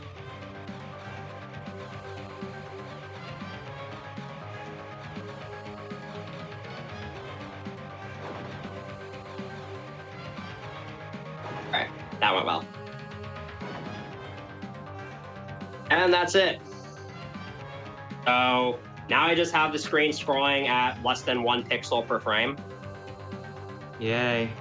I'm very excited. This game has abnormally slow screen scrolling in a lot of places, which is part of the reason why it's so long.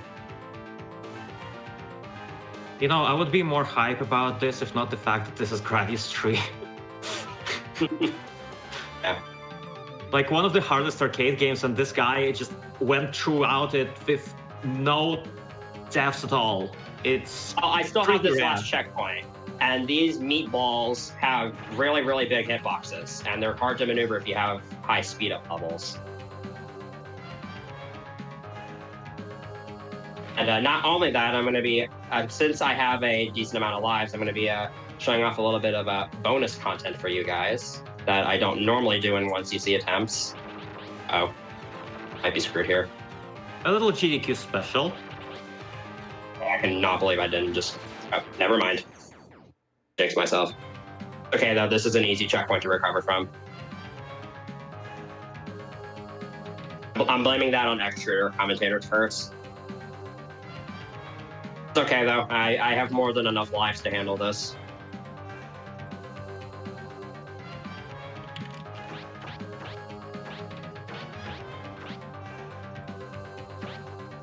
I actually don't know how long the timer's been running for since I have the stream paused, but I assume I have enough time to show off these stages because I didn't die to the critical. Plenty of time. Okay. 43 minutes right now. It would have been a sub 50 playthrough if I wasn't going to take the time to show this off. The final boss in this game is Bacterian himself. We assume he's the leader of these alien forces, and he's about as difficult as the other ones were. But he actually kind of attacks you in this game. He fires these 3 blue spears at you.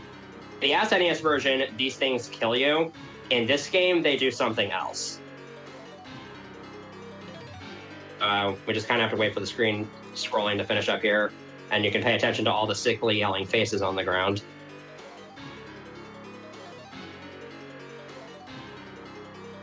So I'm just going to let the middle one hit me and see what happens.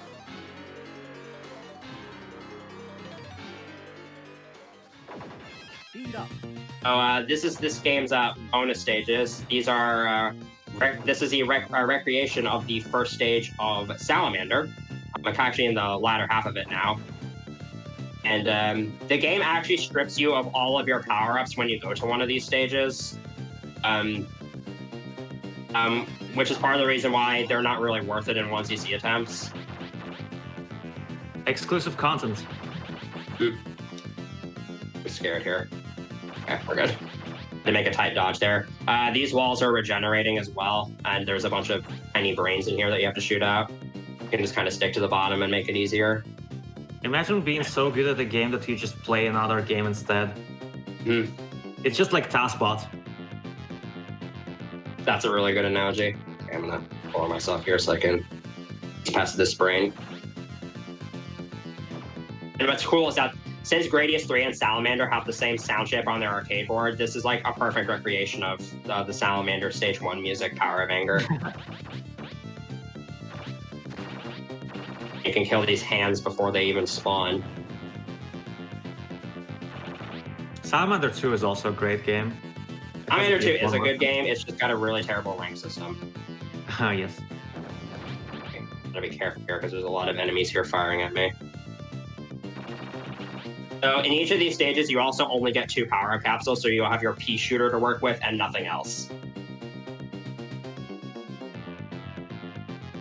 Destroy the eye. And you get to fight the original bosses at the end of these stages as well. So we're going to fight Brain Golem. And because I just have a pea shooter, I might actually end up timing this boss out. Also don't have a lot of space to work with for this fight, because you can't actually fly all the way to the right edge of the screen. That's as far as you can go.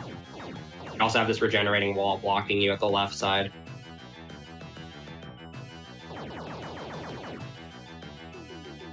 So we're just going to kind of go around in circles here and hopefully try to kill this guy. These stages, again, are not worth it if you're just going for a 1cc. I'm just showing them off for the sake of it because I have enough lives. Because the game does strip you of all of your power-ups when you go to these stages and when you leave them.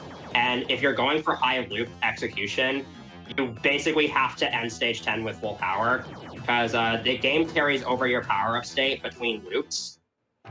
The game gives you no power-up opportunities basically at all into 1. So you're basically screwed if you go into loop 2 with no power-ups. So another thing to mention, that is before difficulty levels were really a thing, like player select the difficulty levels. The shmup games, they extended themselves by looping, so you were going through the same levels but harder. And experienced players of Gradius III could play the game for so long that the arcade operator had to, yank the cord out of the machine to have them go away. And I just want to reiterate, it looks like I have 0 lives right now, but that's because my life counter overflowed. I actually still have like 10. If I die, I'm not actually going to game over. I believe the bottom orb always sends... So that was a recreation of the first stage of Salamander. The other one is the first stage of Gradius. And I believe the bottom one always takes you there. So I'm going to try to activate that one and show it off. This one's much harder than the Salamander one. And again, you only get 2 power capsules for this entire stage. You also don't get a whole lot of score benefit from taking these stages. In theory, you could farm them to infinity, but why would you want to do that? Okay, here we go. Okay, so this hatch is hard to kill. You have to kind of back yourself into the wall there in order to do that. And those are the only 2 power capsules I'm getting for this entire stage, so I have to make them last. I accidentally used the 3rd speed up. It's okay. It's fine. I don't need speed up highlighted. An important thing to note for recovering in Gradius games is that you always want to have something highlighted on the power bar usually, because then it defaults to having speed up highlighted. I said speed run. But, that can make or break a recovery, is being able to have that instant speed boost.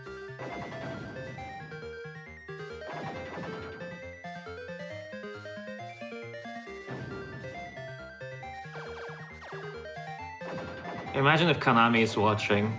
They're like, hey, yeah, we've done it. So we would have our own chatbot thing on GDQ. Or Konami. Press F's in the chat. Yeah. See that. We're probably not going to see another Gradius game. The last one they made was a slot machine.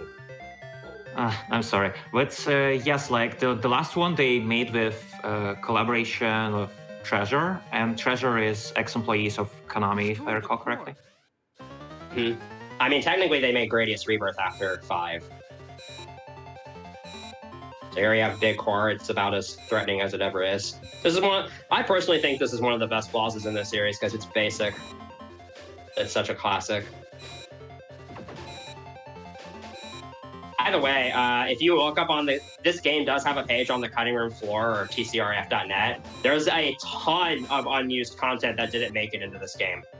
Like, what you're seeing here is like 60% of what they actually had for the game.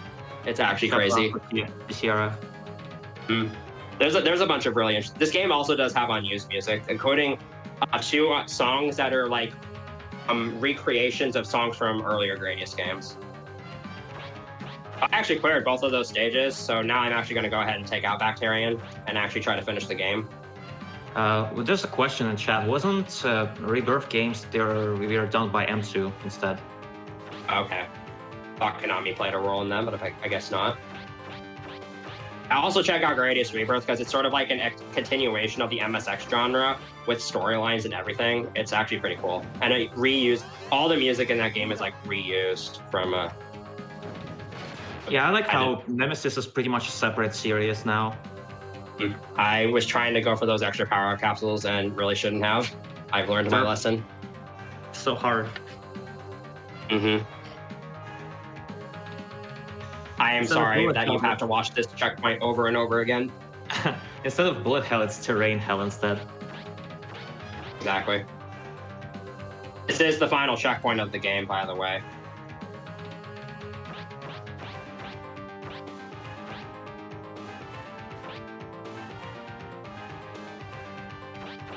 Something else I would actually want to check out. There's a fan game of this game that was made for the PC 9. It was like, I think for the PC 98 or Gradius 95, which is sort of like, it's mostly based off of this game, but I've never played it, but it's actually, I've seen videos of it. It's actually a really cool game. You should definitely check out videos of it. I don't know if there's any available way to play it anymore. I assume through some trickery there is. But and that game has regenerating walls where when they regenerate, they become indestructible, which is why I decided to bring that up. All right. So now we're actually going to kill Bacterian, and I'm going to shut up after he does because he has a speech to give.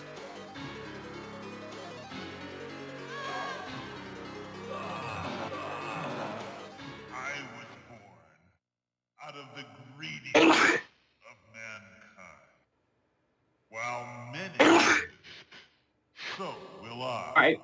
I meant to mute Discord there. I hope you didn't just hear those sneezes. I definitely did. We did hear them. Bless you. All right, I hope I didn't kill your ears there. I tried to mute No, myself. you're good. You're good. But it's not over yet.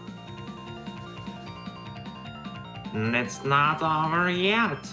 Now, this escape sequence is a high-speed escape. It's kind of tricky, but once you know what you're doing, it's not bad. And there we go. That's Gradius III. Time. Wait, no, it. Yeah, time. Well, yeah, so fun fact, this is the second time I have cleared this game in an event related to GDQ, because when I was at SGDQ 2019, I randomly got this game out in the practice room, and I was also able to get a 1cc there, so that was pretty cool. Unfortunately, almost no one saw it, so I wasn't recording it, so I have no way to prove it, but just take my word for it. Well, It's hey, amazing. plenty of people saw it this time, so. Yeah, that went better than expected, I'm not gonna lie. So you had talked about, you did a practice run, a few days ago or a week ago or whatever, but how did this run compare to that?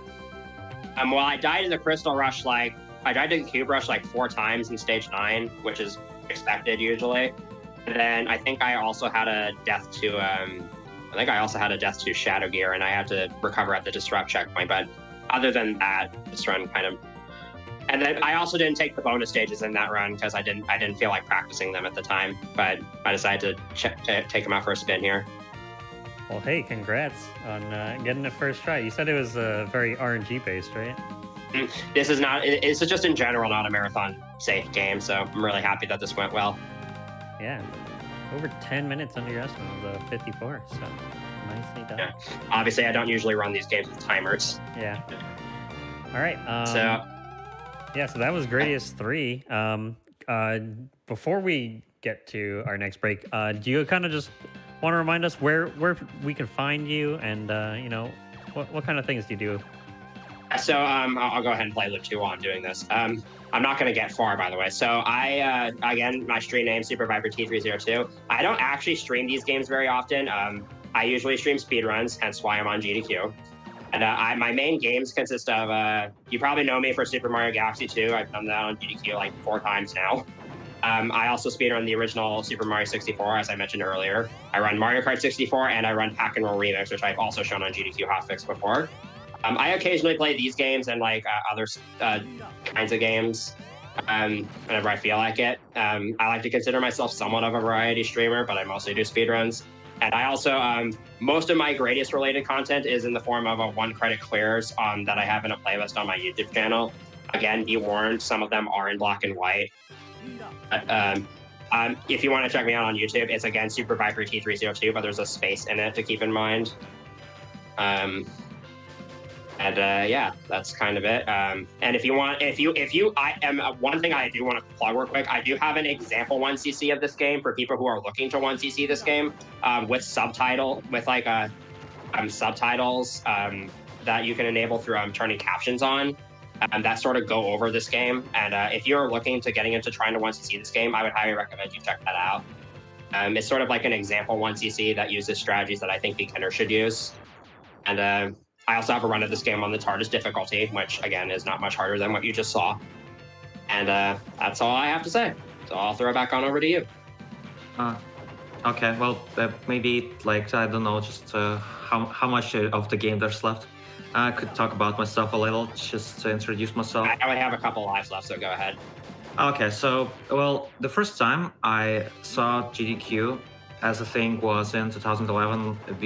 Previously, I was just checking out the Speed Demos archive and just was kind of interested in the concept of super play, but I wasn't particularly interested in shmups back then. I thought they were relatively, brain dead genre, but with time I just learned to love the genre, just to get into it like in 2015 and so on.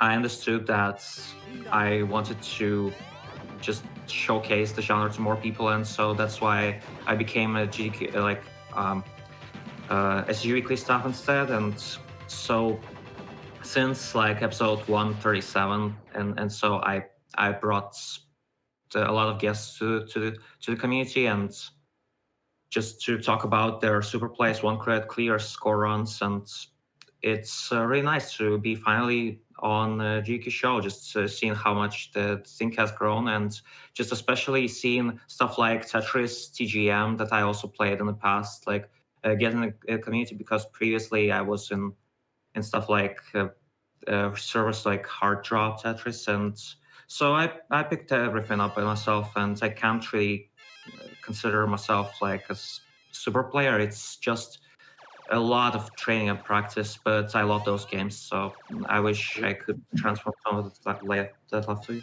Speed up. So it's a breakdown.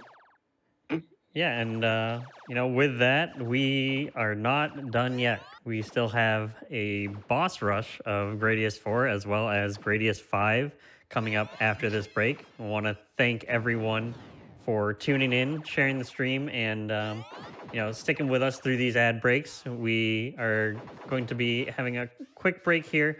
Again, I want to remind anyone, if you have Amazon Prime, that means you have Twitch Prime. If you have Twitch Prime, that is a free sub every month to the channel of your choice.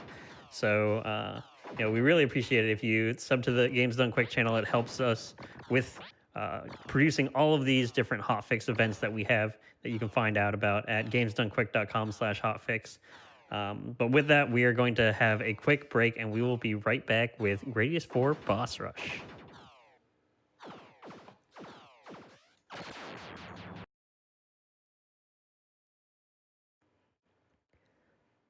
Hello, everyone, and welcome back to Game Masters.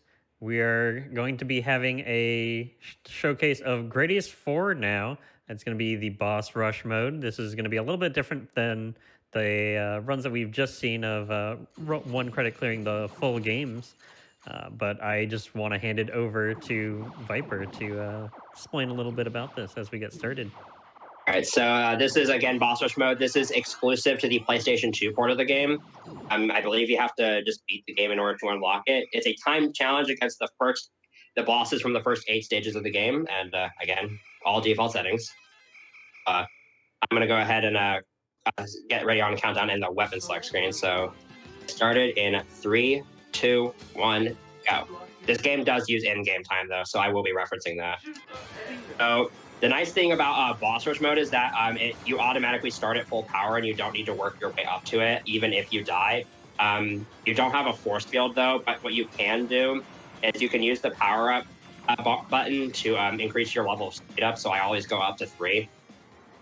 And so this might seem pretty simple, but I actually have come up with a few decent strategies to take care of some of these bosses quickly. And there's also a couple elements of RNG in this category, which is pretty nice, and it makes for a pretty interesting speedrun, especially considering it's... I don't actually know if my time is world record or not. I also don't have recorded proof of it, but you can kind of tell there is a lot of room for optimization in this mode. I'm playing with Type F. I normally play with Type E, which has the vertical mine for full game runs, but with Type F, you have the flying torpedo and twin laser, which makes for a really, really great focused fire. And the regular lasers in this game are useless, so having a rapid fire laser like this is much better. This is the first boss I would actually consider really difficult, as the bubble spawns are somewhat random and hard to control. But thankfully, the rank is usually low enough to where it's not a huge deal. There we go. That was actually not too bad. It can get kind of out of control, especially in a full game run setting. Like, the bubble stage is usually where I first die when I'm trying this game, and once you see attempts. And extends in this game are a lot more sparse than in other Gradius games. My first extend isn't going to come until 70,000. This is short, so I'm barely going to reach that point anyways, but it is worth mentioning. And right there, you want to try to farm Galador for damage there, but I didn't get it too much, so I'm going to have to kind of try to trail in a circle here. You have to be very mindful of the enemies that spawn, and no, they are not option hunters. I know they look like option hunters, but they are not. If you do die on any of these boss fights, all you have to do is just restart the fight. So that wasn't very great. Okay. And this is one, I don't remember what exactly this name is. I believe it's like Alpha and Omega. It's two Moai heads here that also have a bunch of mini Moai heads that do a bunch of various things. I do have a quick kill strategy for this one where I use my options to sort of take care of these two Moai. The bottom Moai right here. I actually got the top Moai there. Wait here. That rubble can actually kill you. So you want to be out of its way. So that didn't go entirely as planned, but it wasn't too bad. And this is the hardest boss in the game for me. This is Burial. At high rank, this thing is a monster. It's still not easy, even at this low of rank. And it's firing a lot at once here, and there's a lot to kind of keep track of, especially with those like tiny little enemies and the lasers and the bullets.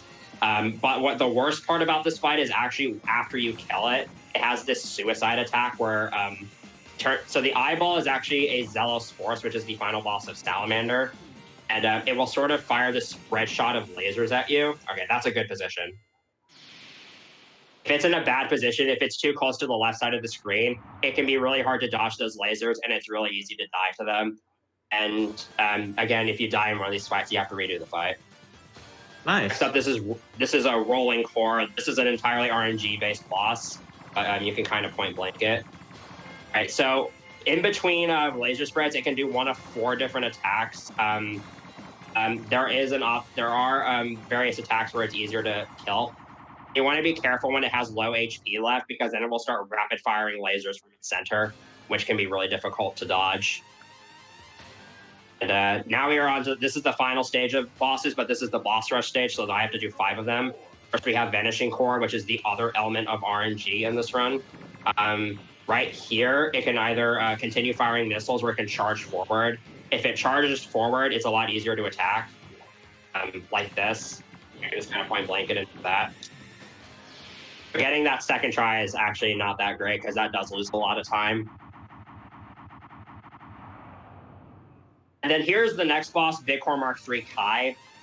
You actually are disadvantaged by playing with type F, because if you have the vertical mines, you can just KO this thing in like 5 seconds. But because I don't have splash damage abilities, I kind of have to spend a little bit of time actually weeding this thing down. Pretty good. You want to kill it before it closes its wings, otherwise it becomes invulnerable for a few seconds, and that's really annoying. Now here we have Covered Tetran. There's actually 2 ways you can kill this boss. You can either actually destroy the core like you're intended to, or you can take out all 4 arms, which is way easier and also way faster, because it actually is, the core takes quite a bit of punishment before you can actually kill it. A lot of this game is sort of reactionary based, and that's sort of just the way Konami designed it. So like those arms can start flopping really fastly. Really fastly. That was funny. And here's probably one of the last challenging bosses. This is Berserker Core. I'm going to take out this top guy right away and then try to get into a safe spot. Okay, so now I'm in the safe spot here. So if I just sit here laterally, nothing can hit me. I can just use the direct firepower to take out the main core ship a lot quickly. Now we just have 1 boss left. This is Planet Core. So none of the stage 9 bosses are going to be in here, so this will be the last boss. Planet Core is not terribly hard if you can quick kill it, but that's the hard part of it. See how quickly I just ended up in that laser fire. With type F, this quick kill is actually pretty hard to get.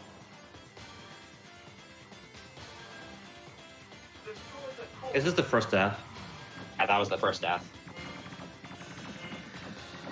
Wow, I'm not good at dodging that laser today. And what's really crappy about this boss is that it takes forever to die after you destroy the core. Which means that you never know how much time is left until the final time shows up. All right, there we go. the time's going to be coming up here. It'll be when the finished text appears on the screen. That wasn't too bad aside from those 2 deaths. Did I showcase? And time.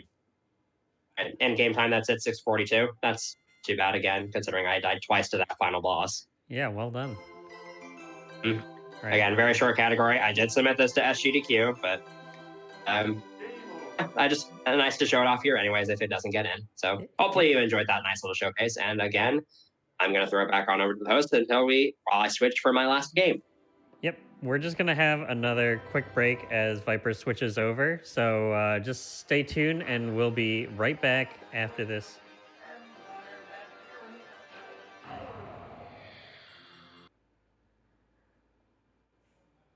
Hello, everyone, and welcome back to Game Masters. We're here with the last game of the night, Gradius V.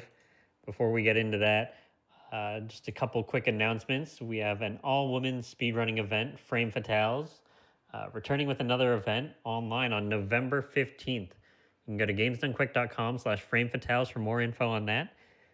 You can check out the games list and schedule there, as well as apply to be a volunteer and submit prizes. And you can do that from now until October 24th. And then if you are on the West Coast, we have a West Coast weekend from the submissions for that open October 18th and they last to October 25th. So if you live in or are from California, Oregon, Washington, Nevada, or Arizona, be sure to get your submissions ready for that. And also we have AGDQ 2021 online coming up January 3rd. You can check out all of the game submissions at gamesdonequick.com. And feel free to tweet at us at gamesdonequick to tell us what you're hoping to see on that games list. It'll be coming out on Halloween. So, yeah, just check out all that stuff. Go to gamesdonequick.com for all of that. But with that, we are in the last Gradius V. Viper, how are you? I'm doing all right, and unfortunately, this is the longest game of the block, so we're in for a treat here. You mean fortunately? Right. Okay. So I'll just the longer does not necessarily mean better because you always do the credits, you always do the full run, and so you might want to have the content more tightly packed. Yeah. Again, here's my settings: normal difficulty, default lives and extends. I'm playing with checkpoints off because I'm not stupid. And we're going to go ahead and get started in 3, 2, 1, go. That's here's my... here's my weapon loadout. Spread bomb, double, laser, freeze, force field. I had that pre-advanced. I had that pre-selected so we didn't have to deal with these low screens. And here we go. So this is a much more modernized Gradius game, as it is designed specifically for the PS2. As Extruder mentioned earlier, this was co-designed by Treasure, who is known for games like Ikaruga. I think I don't actually know on any other games. Basically every game with a fancy boss rush in it. So Treasure specialty is fancy bosses, and Gradius Solar Gun, yes, of course. This game definitely doesn't disappoint. So one interesting mechanic about this game that separates it from all the other games is what's known as the option or multiple control. So, in this game, you can use the R1 button to make your options do different things. And what they do is actually dependent on which option type you select. So I'm playing with the freeze type, which freezes your options in place, as the name implies. It was epic. And I think Rome Scout's favorite type is directional, actually. So that directional is also a pretty popular type. But the thing with freeze is that it has a lot of maneuverability with it. I can actually set my options basically in whatever position I want. And you just saw there, this game does have instant respawns. There is a setting to turn checkpoints on, but it makes certain recoveries a lot harder than they should be. So just, again, for the safety of it, I'm going to be playing with checkpoints on. And as you just saw, you can also recover any lost options you had, which is a nice little mechanic. That's also in Salamander, which was the first game to have instant respawns. This stage is just kind of full of floating Zealous forces. And you want to kind of delay shooting some of those hatches that have enemies spawning, because occasionally there will be enemies that get power-ups. And one cool thing about this game is that it's super easy to reach super high score values, because things in this game give a lot more score than they would in other games. So an enemy that gives like 100 points in a Gradius game might give like 300 in this game. And so your base, again, score just kind of comes from like shooting as many things as possible. You also get 1,800 points per power-up capsule that you grab, so you're going to be seeing me grab a lot of those. And again, that's just to boost score and also to get extra lives. Considering I already wasted one, that would be kind of nice to have.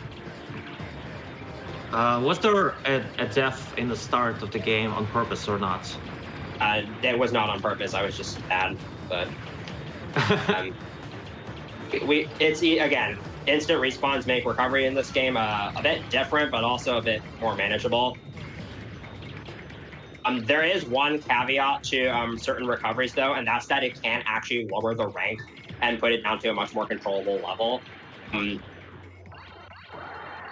Some later installments in the series and some of the later arcade game installments, they have that dynamic rank system that I talked about, but then they also have that system where the rank decreases every time you die.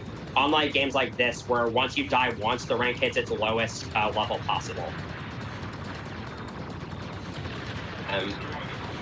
You can already tell that, again, the freeze type allows for a lot of clever option formations that would not otherwise normally be possible, and they can also allow you to point-blank bosses like this. And if you have the spread bomb, which I have, it can do mass damage to enemies in a pretty quick amount of time. That was pretty quick. On higher loops, there's actually a second core on the other side, which makes things a bit more tricky. It's one of the more infamous changes to the bosses in higher loops. This is one of those games where higher loops and difficulties can also add in some additional changes aside from a higher rank system. A lot of bosses have added attacks or different formations for their attacks.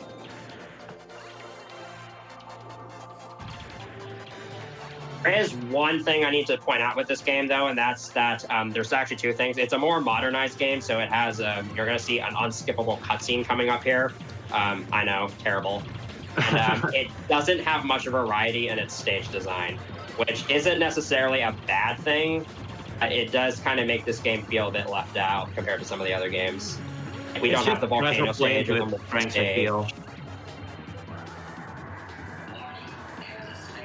Okay, pay attention to the ship name. It's named Vic Viper T301. For anybody who's wondering where the T302 in my username comes from, it is a spoof on that name.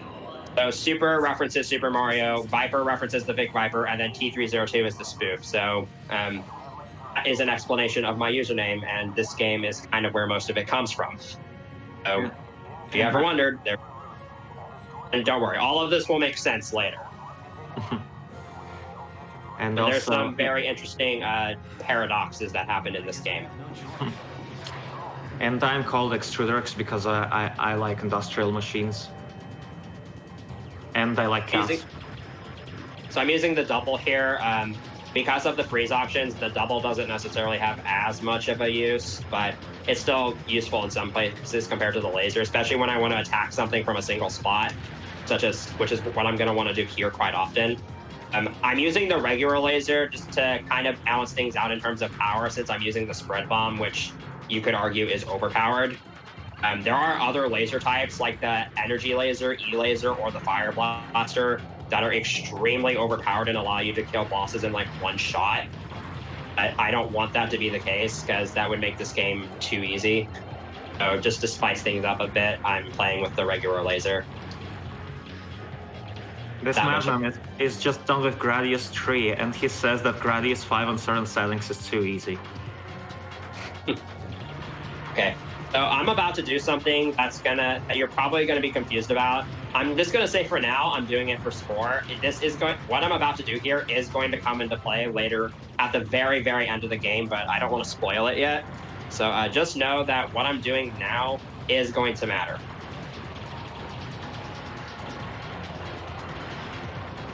That's my, I don't even remember if it's my past self or my future self. I think it's my future self that's up there. Yes, up is the future one. understand what this all means after stage 7. This is this game, a single loop can range anywhere from 60 to 80 minutes, depending on how much you blitz through it. On average, for me, it's usually about 70 minutes, which is why my estimate is that. Really depends on how fast you kill the bosses. That's part of the reason why I don't necessarily speedrun these games, is because they're essentially all auto-scrollers. But there's nothing you can do to speed them up. You actually can speedrun some shmups, it's kind of like some of them have customizable scrolling systems, such as Mecharids, which I have a world record in. Like one of the types. I actually used to kind of do speedruns of this game, but yeah, there's really no point in doing it. It's kind of weird. You basically just use the E laser to point blank every boss and win. Just playing shmups for 1 credit clear is a lot more depth than it just most usually. Mm. And 1 credit clears are faster anyways, because you don't have to deal with the game over or continue screens. So kind of the whole story behind this is I'm going to be taking out this bottom portion. We will take out the top portion later in the game, and by later I mean at the very end of the loop. This is just kind of the first half. Our spread bombs just OP in every Gradius. They are. Yes, but it's just in Gradius II, it's important that by taking spread bomb, you do not get the ripple laser, so it's pick your poison type of deal. Type B in Gradius II also doesn't have an upwards firing weapon, which puts you at a severe disadvantage. Also, Spread Bomb is only available in a weapon edit mode in this game, and to get weapon edit, you actually have to clear 1 loop of this game. It doesn't really matter if you use continues or not. Progression. Otherwise, you're limited to 4 types that really don't have a whole lot of variety in them. The double alternates between double and tail gun, and you just have the regular laser for all 4 types. And the real difference is the option types. We have the first of 2 boss rushes in this game. Again, these are all going to be bosses from previous Gradius games. And there's a ton of Zubs with power-ups, which I can use for massive point gain. Here's Death Mark III, which is basically Death Mark II with a couple added attacks. Now, the music in this game is also a lot more orchestral, which I guess is cool. It really depends on what your style is. Yeah, speaking of R-Type, it's going to be a new game with a hilarious title, R-Type Final 2. So definitely, while there's no new Gradius game in development, sadly, the other big names in the scene, they're sometimes doing stuff like cave shmup ports, like M2, and so on. The genre is definitely alive. Yeah, shoot 'em ups are definitely alive. Gradius, unfortunately, is not. At least we have a lot. Games are still fun to play. Can you call yourself a real fan if you don't have a Gradius III arcade ones, you see? Kappa. Oh, the one thing to note about the bosses in this game is that this is the kind of game where the longer it takes for you to kill a boss, the stupider their attacks get. So if I were to leave Tetran alive for much longer than that, he would start doing more crazy stuff. The same thing with the Core Mark II here, and really with any boss. So your main goal is to kind of just kill them as quickly as possible, so that they don't do that crazy shenanigans. Yeah, you guys should just, I don't know, have a petition to freaking get Konami to get a Gradius 6, yeah. But not really. Okay, so this is Big Core Mark IV. This is the culmination of Big Cores. It does some pretty interesting things. For some reason, the outer cores have less HP than the inner cores, which means I usually take care of them first.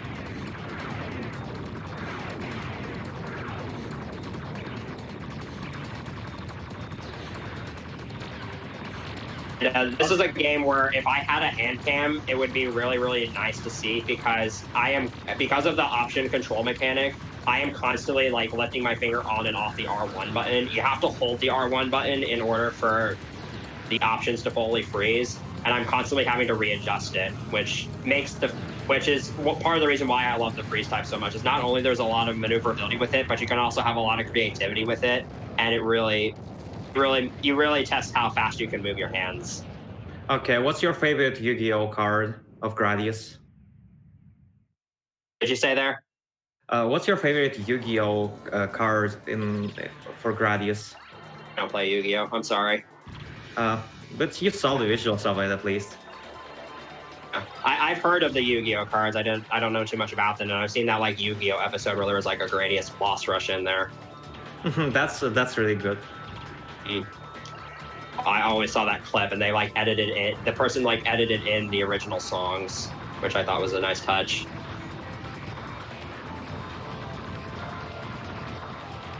I don't know what this stage is supposed to be. I get the soundtrack calls this stage Fortress, even though literally any other stage could be interpreted as a fortress. I guess this is a city with endlessly tall buildings. Gradius is a game with lives, so Gradius VI is Half-Life 3, if you think about it. Confirmed. And if you're wondering how I'm doing this, I'm just very, very mildly inching the control stick. I actually normally play Gradius games with a D-pad because I like only having 8 directions. And this is kind of how I used to play them because, again, my introduction to these games was on the Konami collection for the DS, which only has a D-pad. And then I got Gradius collection for the PSP, which, by the way, the PSP has the best D-pad ever. And I just kind of grew on me. So even when I'm playing a console game that has a joystick, I'll just use a D-pad for these games. I usually use D-pads for arcade games anyways. Just find it overall better. All right. But the community really doesn't mind just all types of the controllers, like keyboards and D-pads and such. But yes, this game has a lot of references to Ikaruga, which came out in 2001, roughly. This was especially like this stage in particular. I've actually never played Ikaruga either, but I have seen footage of it. It looks like a really hard game. I do think Treasure was able to somewhat nicely blend their gameplay styles with Gradius so that it doesn't differ from the formula too much. This is still a unique twist on the game. Also, your hitbox in this game is 2 by 2 pixels. Literally, it's just the size of your cockpit. And yet you're still going to find a way to die every 5 seconds if you're new to this game. Because this game kind of throws some weird crap at you. In my opinion, Super R-Type isn't really a good port. Like, it's better to just get R-Types on the other device. I think even a PC, maybe? Like, official release of this?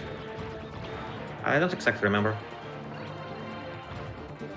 Yeah. But and this game also has scrolling in all directions, not just horizontally. But what's really unfortunate is that your ship continues to face the same way. And there is one section in particular where this is a huge disadvantage because it actually, it's not in this stage, but there's a stage later on where at one point you're actually scrolling backwards and you're continuing to face forwards. Which is, in my opinion, kind of lousy game design. If you ever play a Salamander or Life Force or Salamander 2, that game actually alternates between horizontal and vertically scrolling stages, and your ship actually changes orientations, which I don't know if any other shoot 'em ups do that, but it's a really nice touch. Asterbreed? And now Big Core is in this game again, but this time it's just a regular enemy. So I should have died when I touched that fire, but the nice thing about when you have your force field is that you are completely invincible while you have your force field on. You can actually go through walls if you have the force field enabled. There's no practical reason to do it, but it looks is a cool thing to do. And I'm not going to be doing it because it's kind of a risky maneuver, and you need it. I play with 2 speed ups because that's what I'm comfortable with. You need a high amount of speed ups for that to be useful anywhere.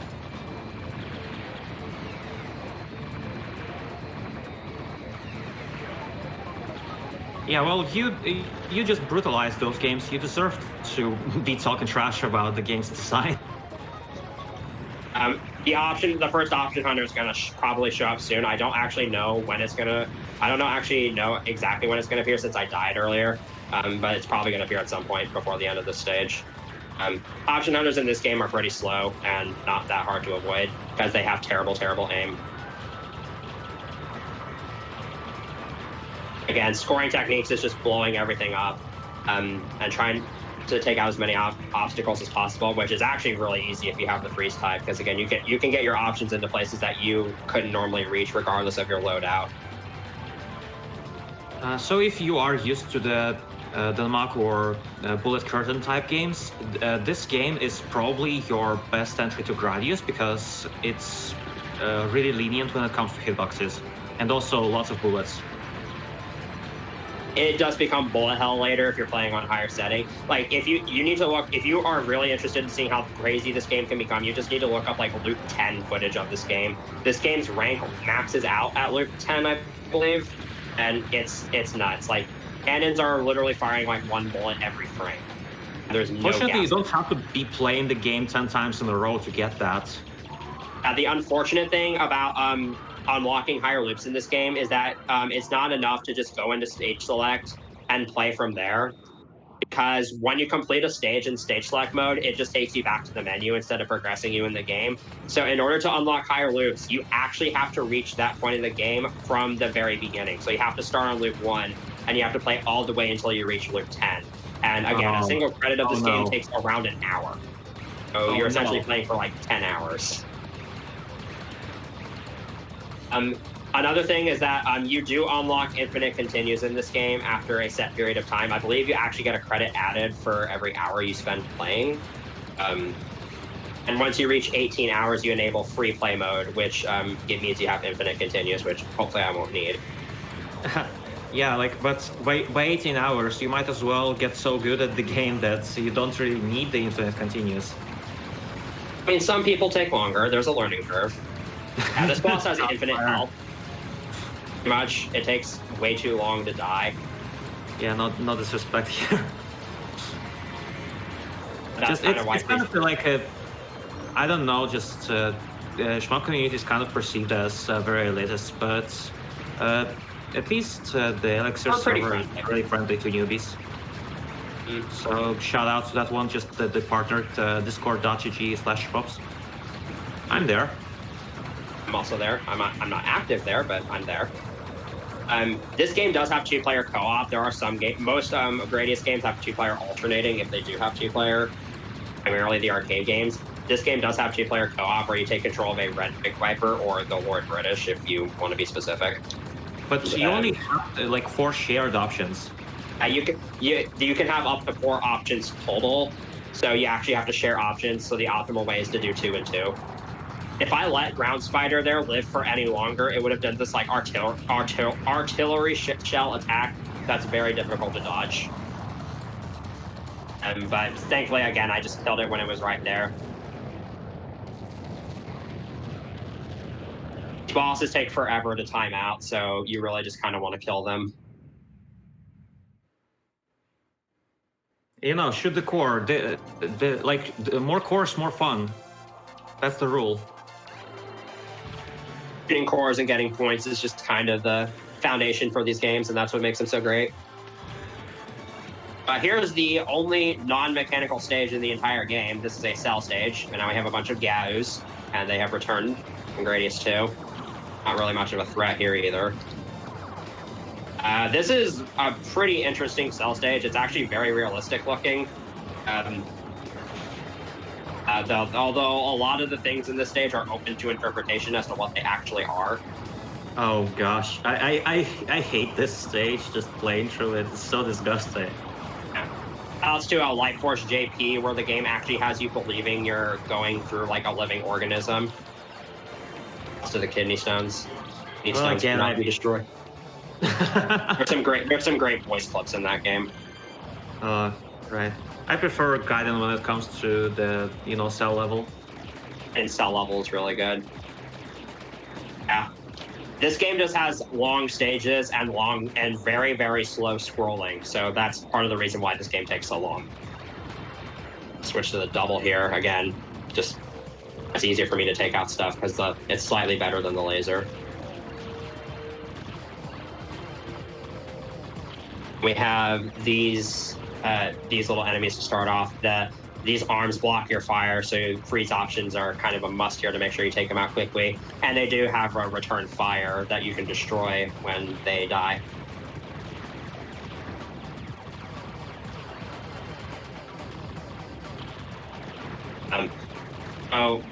Speed ups. This is a game that kind of has a nice twist on them.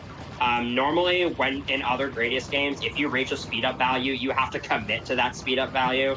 So like, you can't go any lower. You can only go higher until you die. So like in Gradius III, for example, once I selected 3 speed ups, I had to stick to 3 speed ups until I died. In this game, when you reach max speed at 5 speed ups, you can actually speed down back to your initial speed, which means you can have a lot more control over it. I usually just stick to 2 speed ups the entire game. And if you like accidentally select an additional speed up, it can be a really nice feature. And yeah, I have no idea what this is supposed to be, so you can make your guesses. I want to keep the stream PG-13, so I'm not going to get too grotesque here, but you can have fun with it, chat, if you want.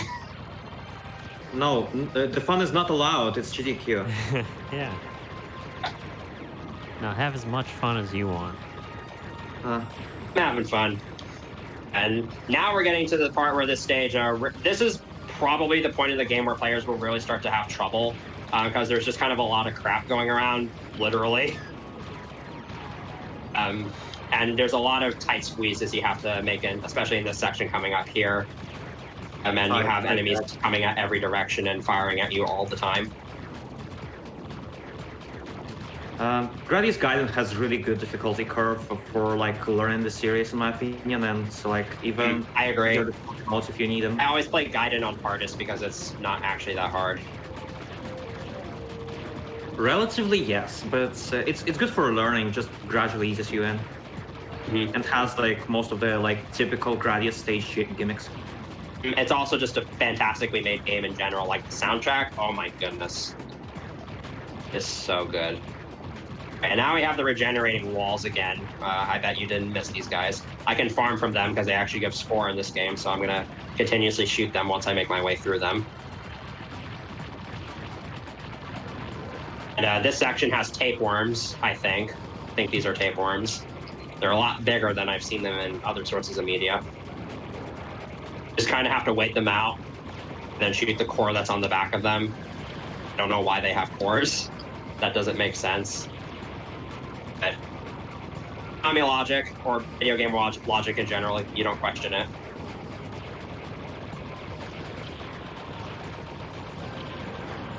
And again, having both upwards and downwards firing capabilities and having the freeze options just really enables you to take care of a lot of these obstacles much more quickly. And okay, I have to make a tight maneuver here.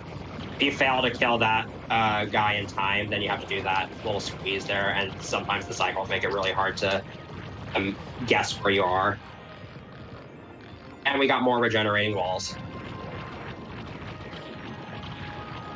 Again, be farming from these things. I'm about to hit the 1,000,000 point mark. 1,000,000 points is not hard to reach in this game at all, compared to other Gradius games. Like other Gradius games, you really have to multi-loop them to get anywhere close to 1,000,000. Now we have the long regenerating wall. I have a pretty consistent way for getting through here. So I line myself up. You see this kind of little dent here. I line myself using that. Then I just go to the front of the screen and just have all my options behind me. And I just continue to fire here. That's really the best strategy for getting through here. There are also these randomly spawning enemies. I usually don't have too much trouble with these. I don't think I usually die to them even, but I can see why it would be really easy to screw up to them. On higher loops, there's a lot more of them, so this strategy doesn't always work the best. Now, first Gradius, you don't have a cell stage. I mean, technically you do. You have that stage 6 with Nucleus. You have like the webbing. It's kind of a cell stage. From this wall a little bit more. And here is the most gross boss in the entire Gradius series, Huge Heart. This is a pretty cool boss, though. You could suck up monsters and use their powers. Zero Wing. I don't know. But there's a bunch of games like these. Multiple phases to this Gradius fight. well, yeah. Multiple different attacks this thing goes through in a cycle. They're all pretty unique in their own way, but you have to shoot that little barrier off, and then you actually can shoot the heart. Makes getting any hits in on this boss extremely difficult, and you only get tiny little bursts in which you're actually able to do it.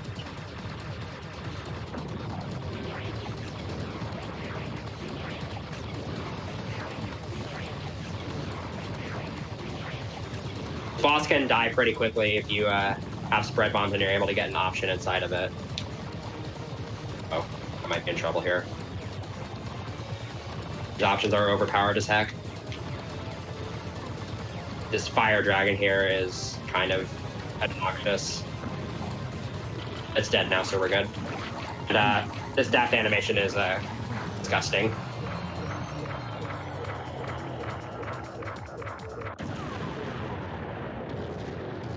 And take that, PS2. All these explosions lag the game to no avail. It's pretty hilarious. All right, and here is what is widely regarded as one of the hardest stages in the game. Meteor stage. I can look at the stream again. This stage is basically just meteors everywhere. And you can destroy them, but that's not necessary. That doesn't necessarily make things any easier.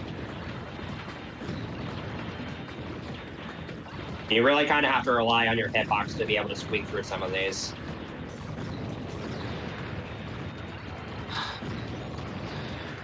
The next option hunter should be showing up any minute now. But again, it shouldn't be that bad to dodge because its aim is really crappy and it's very slow. I like the physics. This game does have like somewhat realistic physics and somewhat realistic graphics, but it's still not perfect. And somewhat realistic quality. Just as good and just as bad as real life is. I imagine this game looks great in HD.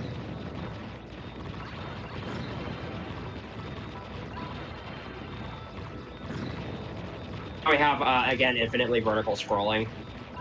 If you're playing with a second player, both of the players actually have to be on the same page in order for the screen to scroll. Otherwise, they have to be going in the same direction, otherwise it just won't scroll, and one player will just be kind of stuck at the bottom. This really comes into play in the high-speed section later. It's easy for a death to screw one of the players over in that section.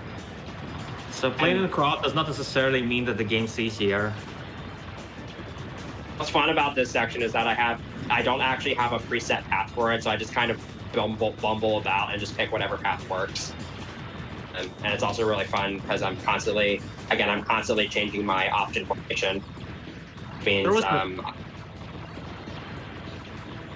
going to be thumbing the R1 button over and over again. Mm-hmm. Right?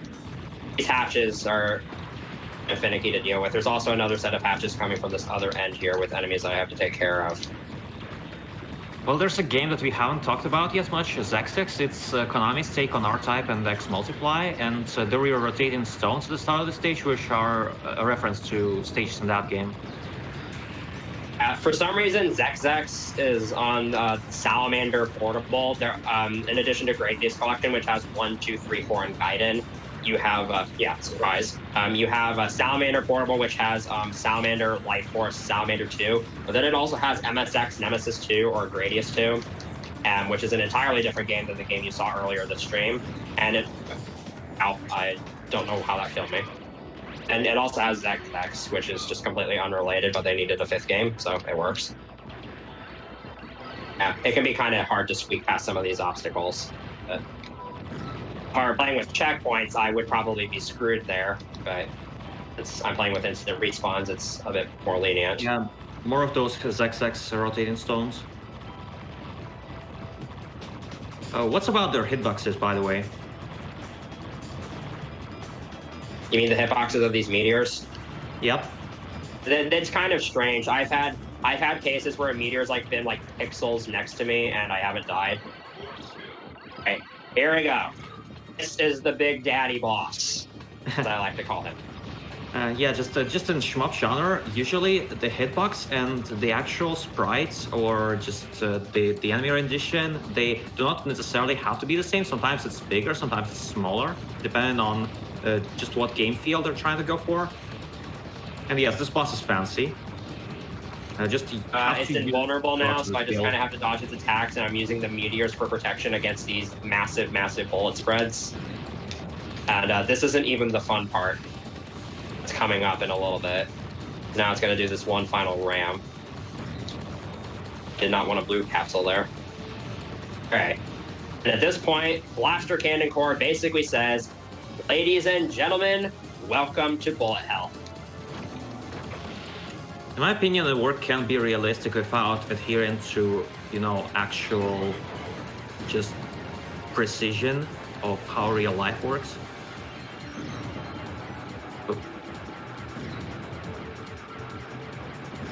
My strategy here is just don't shoot and let the meteors take the fall.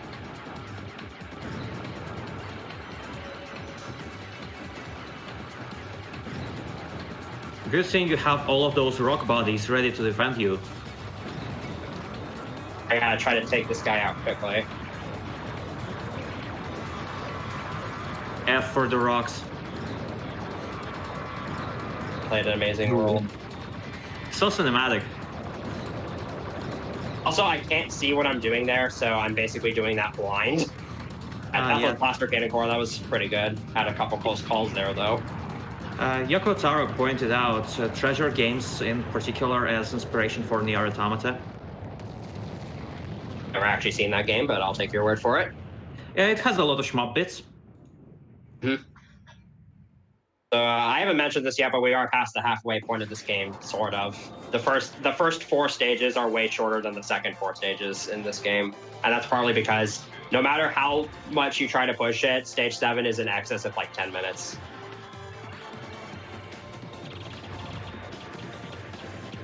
This is another stage that's kind of lacking in design, but it gets kind of made up for.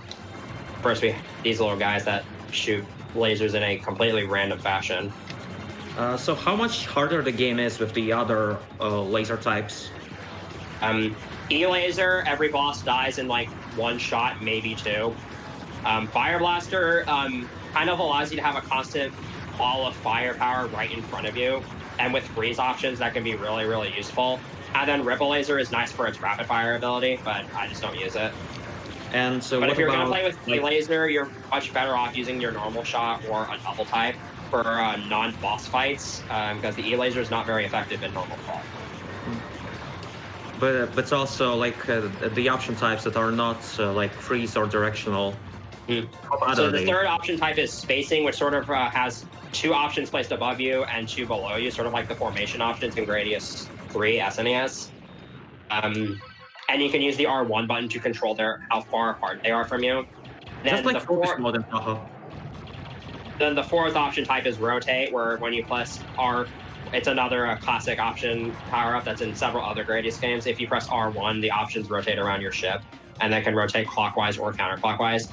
One thing that's different between the 2 option types is if you're playing with the regular laser, if you're playing with the freeze or spacing types, the laser has to have reload times. But if you're playing with directional or rotate, the options lasers are continuous as long as you hold down the fire button, which allow you to sort of like sweep the screen a lot easier, especially if you use directional. Can even those be counted as bullets? This is a green goo of some kind. I think the song name of the stage definitely sums it up. It's just something green. Oh, all right. But what are the hitboxes on that thing? No one knows. It's a mystery. The best answer I can give. It's really hard to discern, and because it's not visually obvious is the thing. Sort of like how it's hard for me to see when that laser attack is going on during Blaster Cannon Core. It's often hard to see stuff. It's also hard to see what you're doing when there's so much goo everywhere. Oh, yeah, and I have to maneuver through here. If you destroy this thing, the walls retract back. So I destroy it after I get through here, because why not? I wanted to point out that because apparently this is only the second Game Master show, like a lot of people aren't used to the format. Like this is a GDQ Hotfix show that's focused on non-speedrun content, so this category is one credit clear instead. Yeah. And in the future, it's like I would be glad to be present at stuff like commentating the score runs. Yeah, we've had And a few different things on this show. You know, we've had Tetris, which is, you know, very, very different in terms of like what you do in that game. And we had like a high score showcase on that. But you can check out all the different VODs that we've had on our YouTube channel. I'm definitely interested to see where the show goes in the future. There's probably a lot of potential. Like, I know there's a lot of arcade game high scores that have a lot of competition. It'd be really interesting to see if any of those get on there. Yeah. Yeah, Western shmup community definitely has a lot of strong players who might be interested in providing their services for the show in the future. I They're could call willing, it certainly. body with an offensive goo. Yeah, like the shmups community really cares about exposure. Yeah, I mean, Viper sent me an email expressing interest in showcasing off this series here. Yeah. And so far, it's going pretty well. Yeah. All right, so that was the screen sort of tilting, but we're going to get to go in all the directions in this stage, because now we're going to be going upward for a little bit. It's not going to get any less. It's not going to get any more fun. Sorry. But this is the stage where we're going to have that annoying backward section, or you're still facing forwards.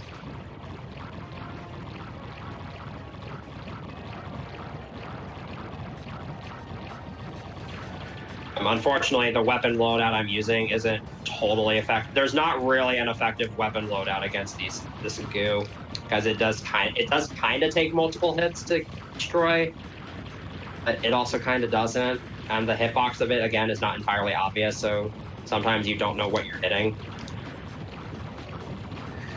Especially when it starts to build up, that's when it can really get detrimental. Right here, it can be a bit of a problem. Then the screen's going to tilt here, so the goo sort of contained. I'm going to kind of up here and try to use my options to contain it as much as possible. And we're going to scroll downwards for a little bit, while goo is just raining from the sky. Like I said earlier, I like to call this stage cloudy with a chance of goo.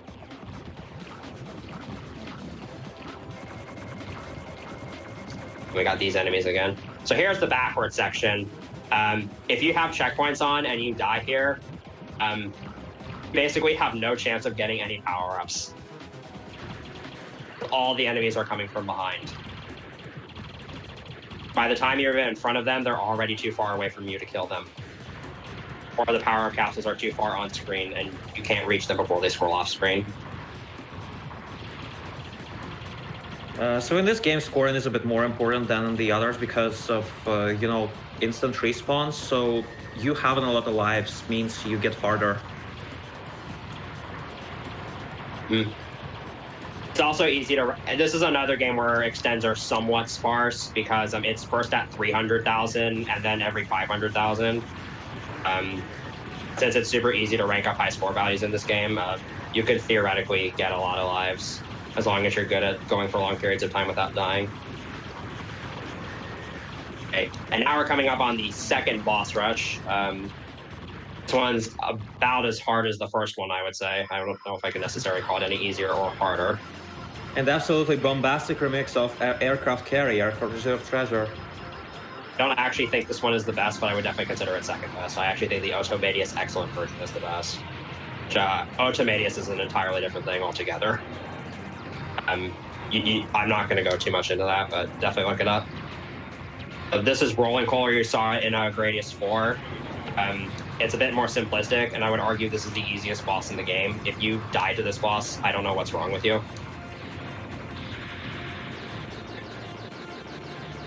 Yeah, just don't let Super Viper watch your stream.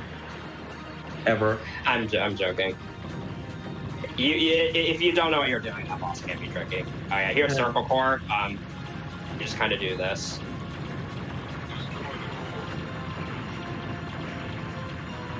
At this point, barriers of core bosses are going to have bullet spreads coming off of them. That's something to keep in mind. That's one thing that happens as the rank gets higher and higher. There are also various enemies and like multi-hit enemies where the farther you get into the game on higher ranks and loops,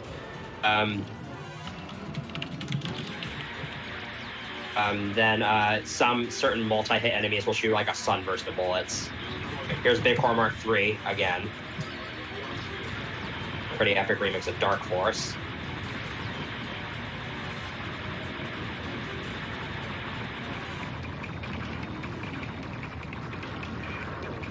Except now there's added attacks that this thing does.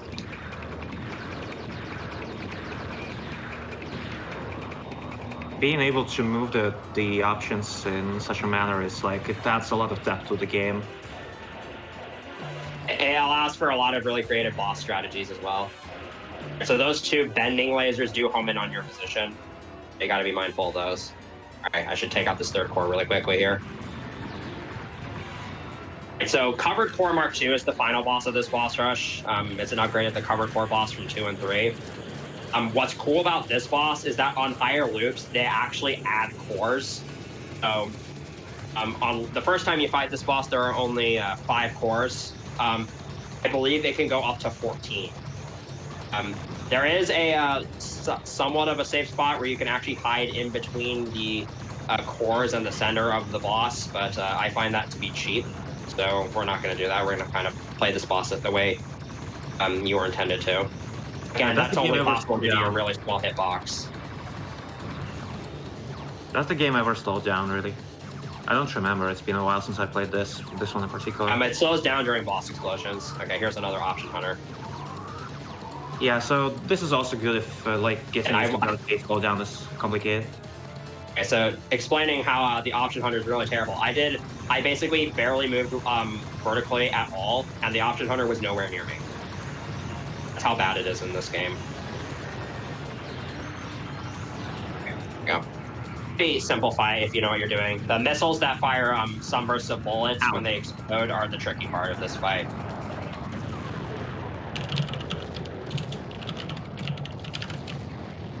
All right. Coming up is the longest stage in the entire Gradius franchise. This stage is a bit of a doozy. It does have epic music. But it's long. Yeah. Long stage is long. It's definitely like at best over. It's at best like 11 to 12 minutes, I think. And there's a little bit of variety to it, but not a whole lot. This first section is just kind of where you can get a bunch of power-ups, or in my case, score. Here comes the best part of the game. There's going to be a bunch of big cores coming in. I'm just going to blow them all up. You know, you become Rambo. You do have to be careful with these big cores because at this point the barriers do fire like cut out bullets. Yeah, so this is one of the more difficult parts of like dealing with shmups in terms of sometimes firing is not beneficial at all. You have to be smart about it. And here there's only going to be about like 6,000 enemies on screen at once. It's actually I'm using the double here just to take care of them a little bit easier. You do have to be careful here because occasionally stray bullets will get lost among the fray here. So kind of have to pay attention to what you're doing. If you have directional, you can just hide in a corner of the screen and just fire up in one direction, and it will just kill every single one of them. Oh, yes. I have a high-speed stage. So the reason why dying in this stage can be bad for co-op is that it actually briefly slows the screen scrolling down, which is very hard to adjust to, especially when you consider that this stage does have infinitely vertical scrolling. That can really throw a player off, and usually in co-op, if you die in this stage, you're going to die like repeatedly, especially in this. And I have audio cues for getting through here. Yes. All about syncing the audio to the gameplay. It's one of the advantages of arcade shmup architecture in a way. Like it just newer games they take a lot of advantage, like having their musician and programmer, just especially when they're the same person. Like soon, it's a great advantage just to create that kind of a flow. My favorite example is the speed stage in Gradius Gaiden, because that music was designed to work with the progression of the stage. And so since we didn't show Gradius III SNES, you probably don't recognize this boss. This is Beacon. He's a lot harder in this game. In Gradius III SNES, he dies in like 2 seconds. In this game, it's a bit harder than that. There is a safe spot for this boss that you can use, but again, I don't really like using it.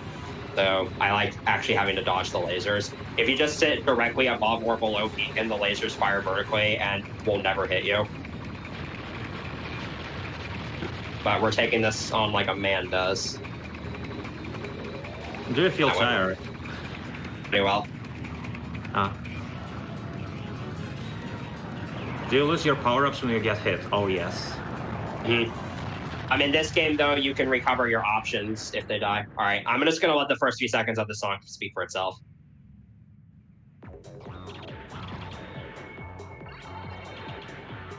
So yeah, what makes what's the SCG genre is so famous for? Explosions and good music. Basically it. Also clutch dodges. And also like lots and lots of score, especially in games like Gigawing.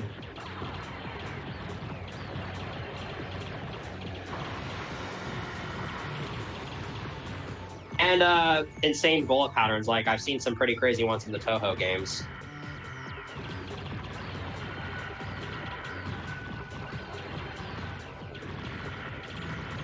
This is the sort of the final base stage. You'll understand why I say sort of later.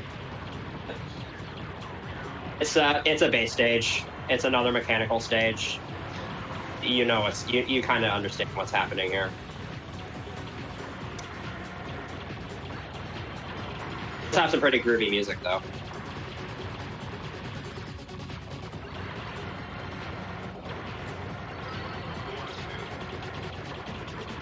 Gigawing is pretty fantastic. I got into that game recently again. That narrow tunnel I just went through is one of the classic syndromes of Gradius, where you are trying to dodge bullets, and in order to not lose your force field, and your only excuse for not doing so is it's a narrow tunnel. And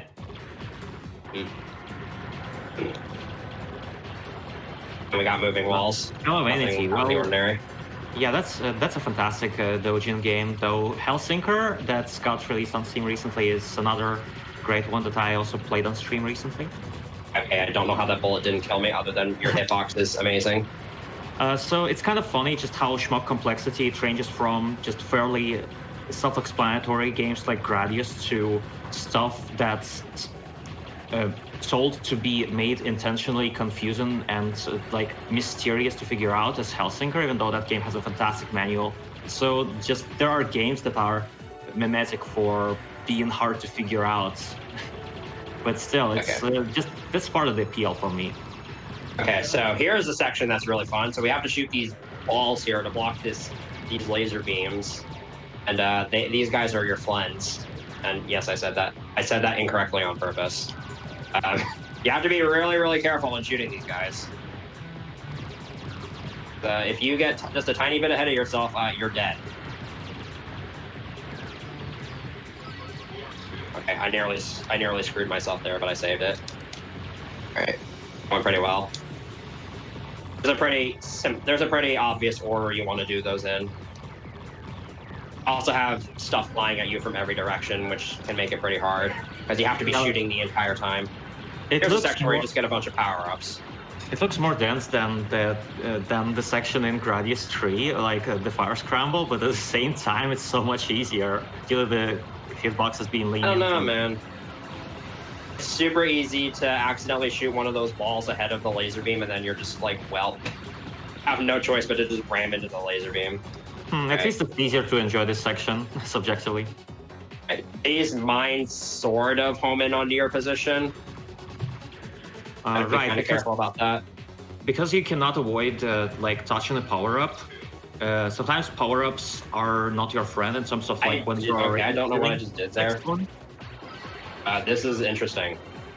Okay, well, luckily I have practiced how to recover against this boss, so I should be fine. But that was death there. Awkward. This is gonna be fun. All right, you do not want.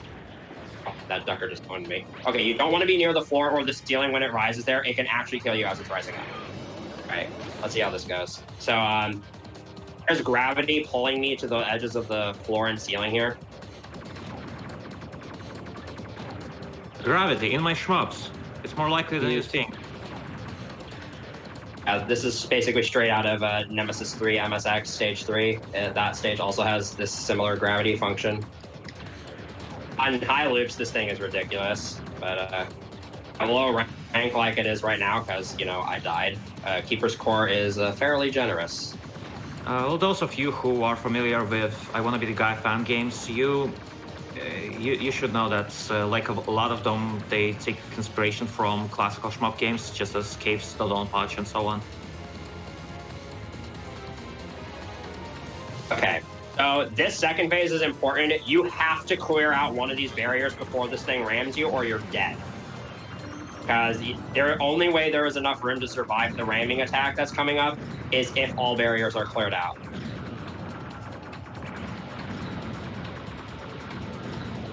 You also have to worry about dodging these laser beams and making sure you weave your way through them. It's actually not too hard to get the timing down.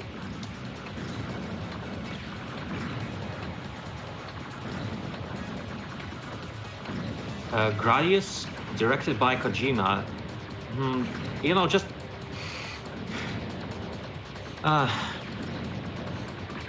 just when it comes to mysterious, well-written games, just again, I have to mention Helsinker. And the Astro Breed, like, to the lesser degree. Because it's more about, like, voice acting in that game.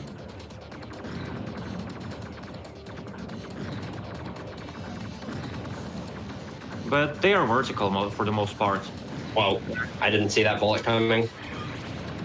This is not a good position to be in, because I only have one life left. I have one extend left. Should be fine. I might actually just play it safe on Elephant Gear. That I don't die. Elephant Gear sounds like Metal Gear. Like a weapon that would surpass Metal Gear instead. I mean, to be fair, Konami also designed Metal Gear, so it's kind of logical. Okay. That was a bit ugly. Right. I might try to just survive against this boss instead of going all out. We're going to have to see what happens. This is going to be a very interesting end game.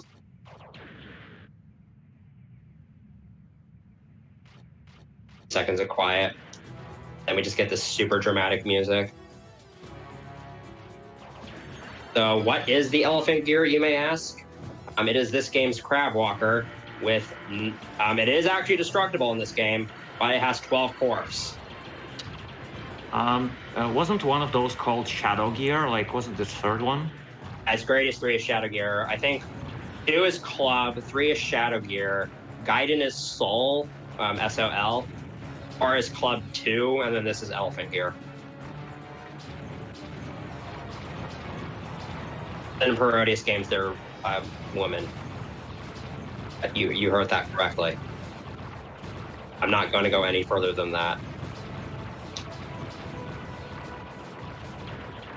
Okay. There's 12 cores here. You can destroy them all and the whole thing goes away. I'm gonna probably have good enough firepower to reasonably do it, but I'm gonna do my best. Boy. This thing is still mostly just about weaving through it. Cores do take less HP here than in most other bosses, which is nice.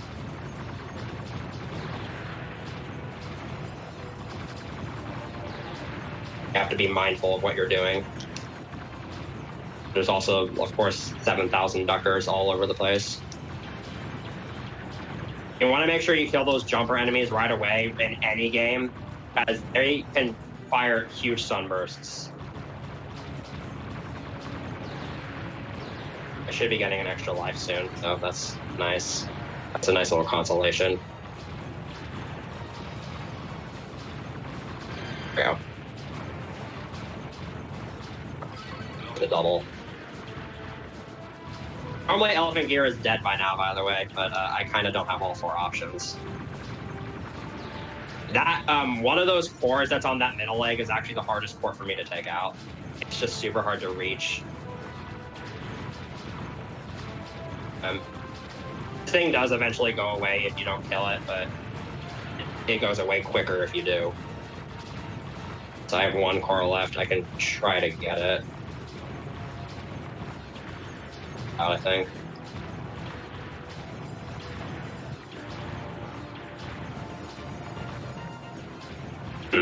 This is going to be interesting.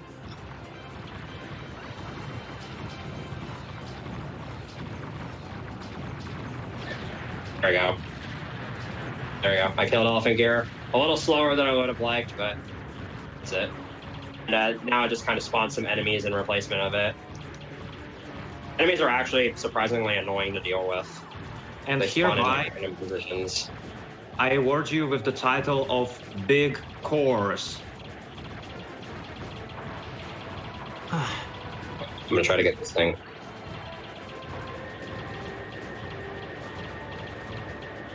Remember that huge battleship I went through in stage 2? Well, I've now encountered that battleship again. Except now we're at the front hatch, and as you can see, I'm firing at it with everything I got, and nothing's happening. Damn, nothing's denting it. It's no use. Computer, scan for weakness. Here's the situation we find ourselves in at this point in the game. So, now we realize that the only way we can actually destroy this brain is if we enter through the rear hatch, and we need a second ship to take out both cores at the same time. So what we do here is we travel back in time to meet our past self so that they can take out the bottom half of this brain, and we can take out the top half. Don't ask how Yes, it works you in are co-op. essentially creating a time paradox. Or you, in fact, are the cause of the Bacterian invasion. You're both the cause and the end of it. Treasure. You know. Using the time travel as a plot device.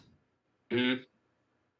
The cool thing about so this is essentially if you remember stage 2 where I was going through the battleship, I'm going to be going through that same battleship, but on the other side this time. So you probably recognize this cutscene.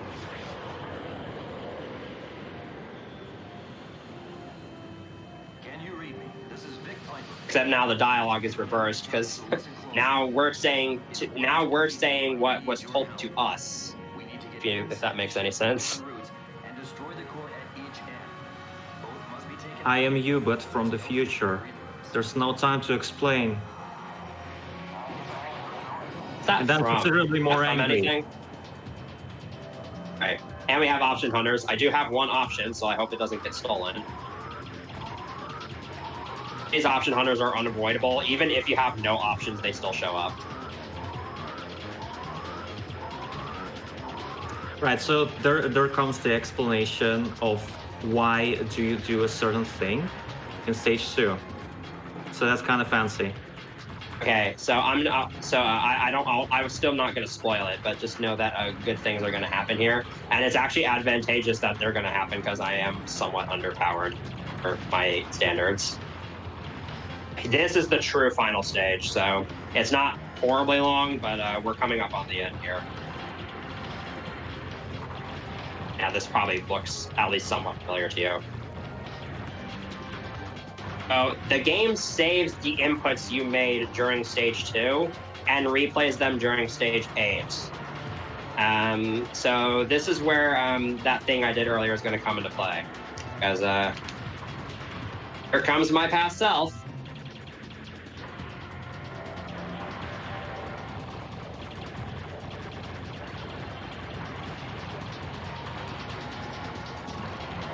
Oh no, you're controlling 2 ships at once. Double play. Yeah, if you ever play this game, make sure you give yourself a hand there. It pays off. That's the only part in the stage where you can do that, though. There is a brain. There is another point in this stage where you two meet up. It's actually that one side cannot affect the other in that case. So your shots just go through the brain. And travel to the other side by death abusing and using invincibility frames, but there's no reason to do that. And now we have these guys, except they're even harder than before. Yes, the pass itself is a replay of how you played in stage 2. You can compare the inputs. Okay. Oh, I just died stupidly there.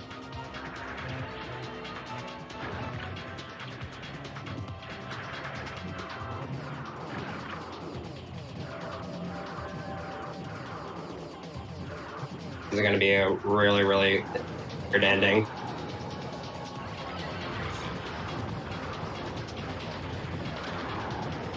Oh boy. Last lifetime. Oh, I have what I like to call last life syndrome, where it seems like it doesn't necessarily apply in this game because I'm not playing with checkpoints on, but I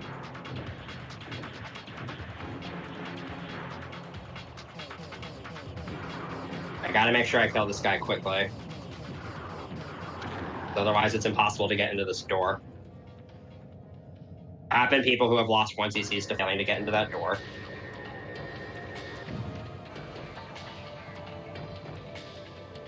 Okay. And again, final boss, hardest boss in the entire game, so we're in the clear now.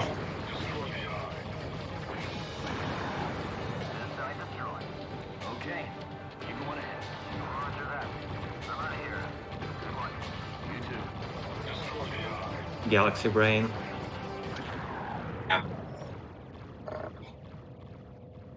I'll explain what this is after this and the credits roll. By the way, time's coming up.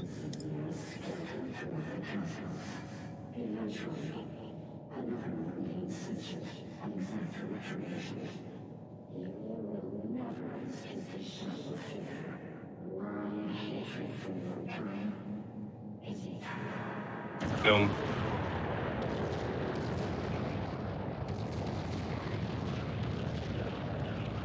All right, I'll call time when I lose the ability to control the big Viper here.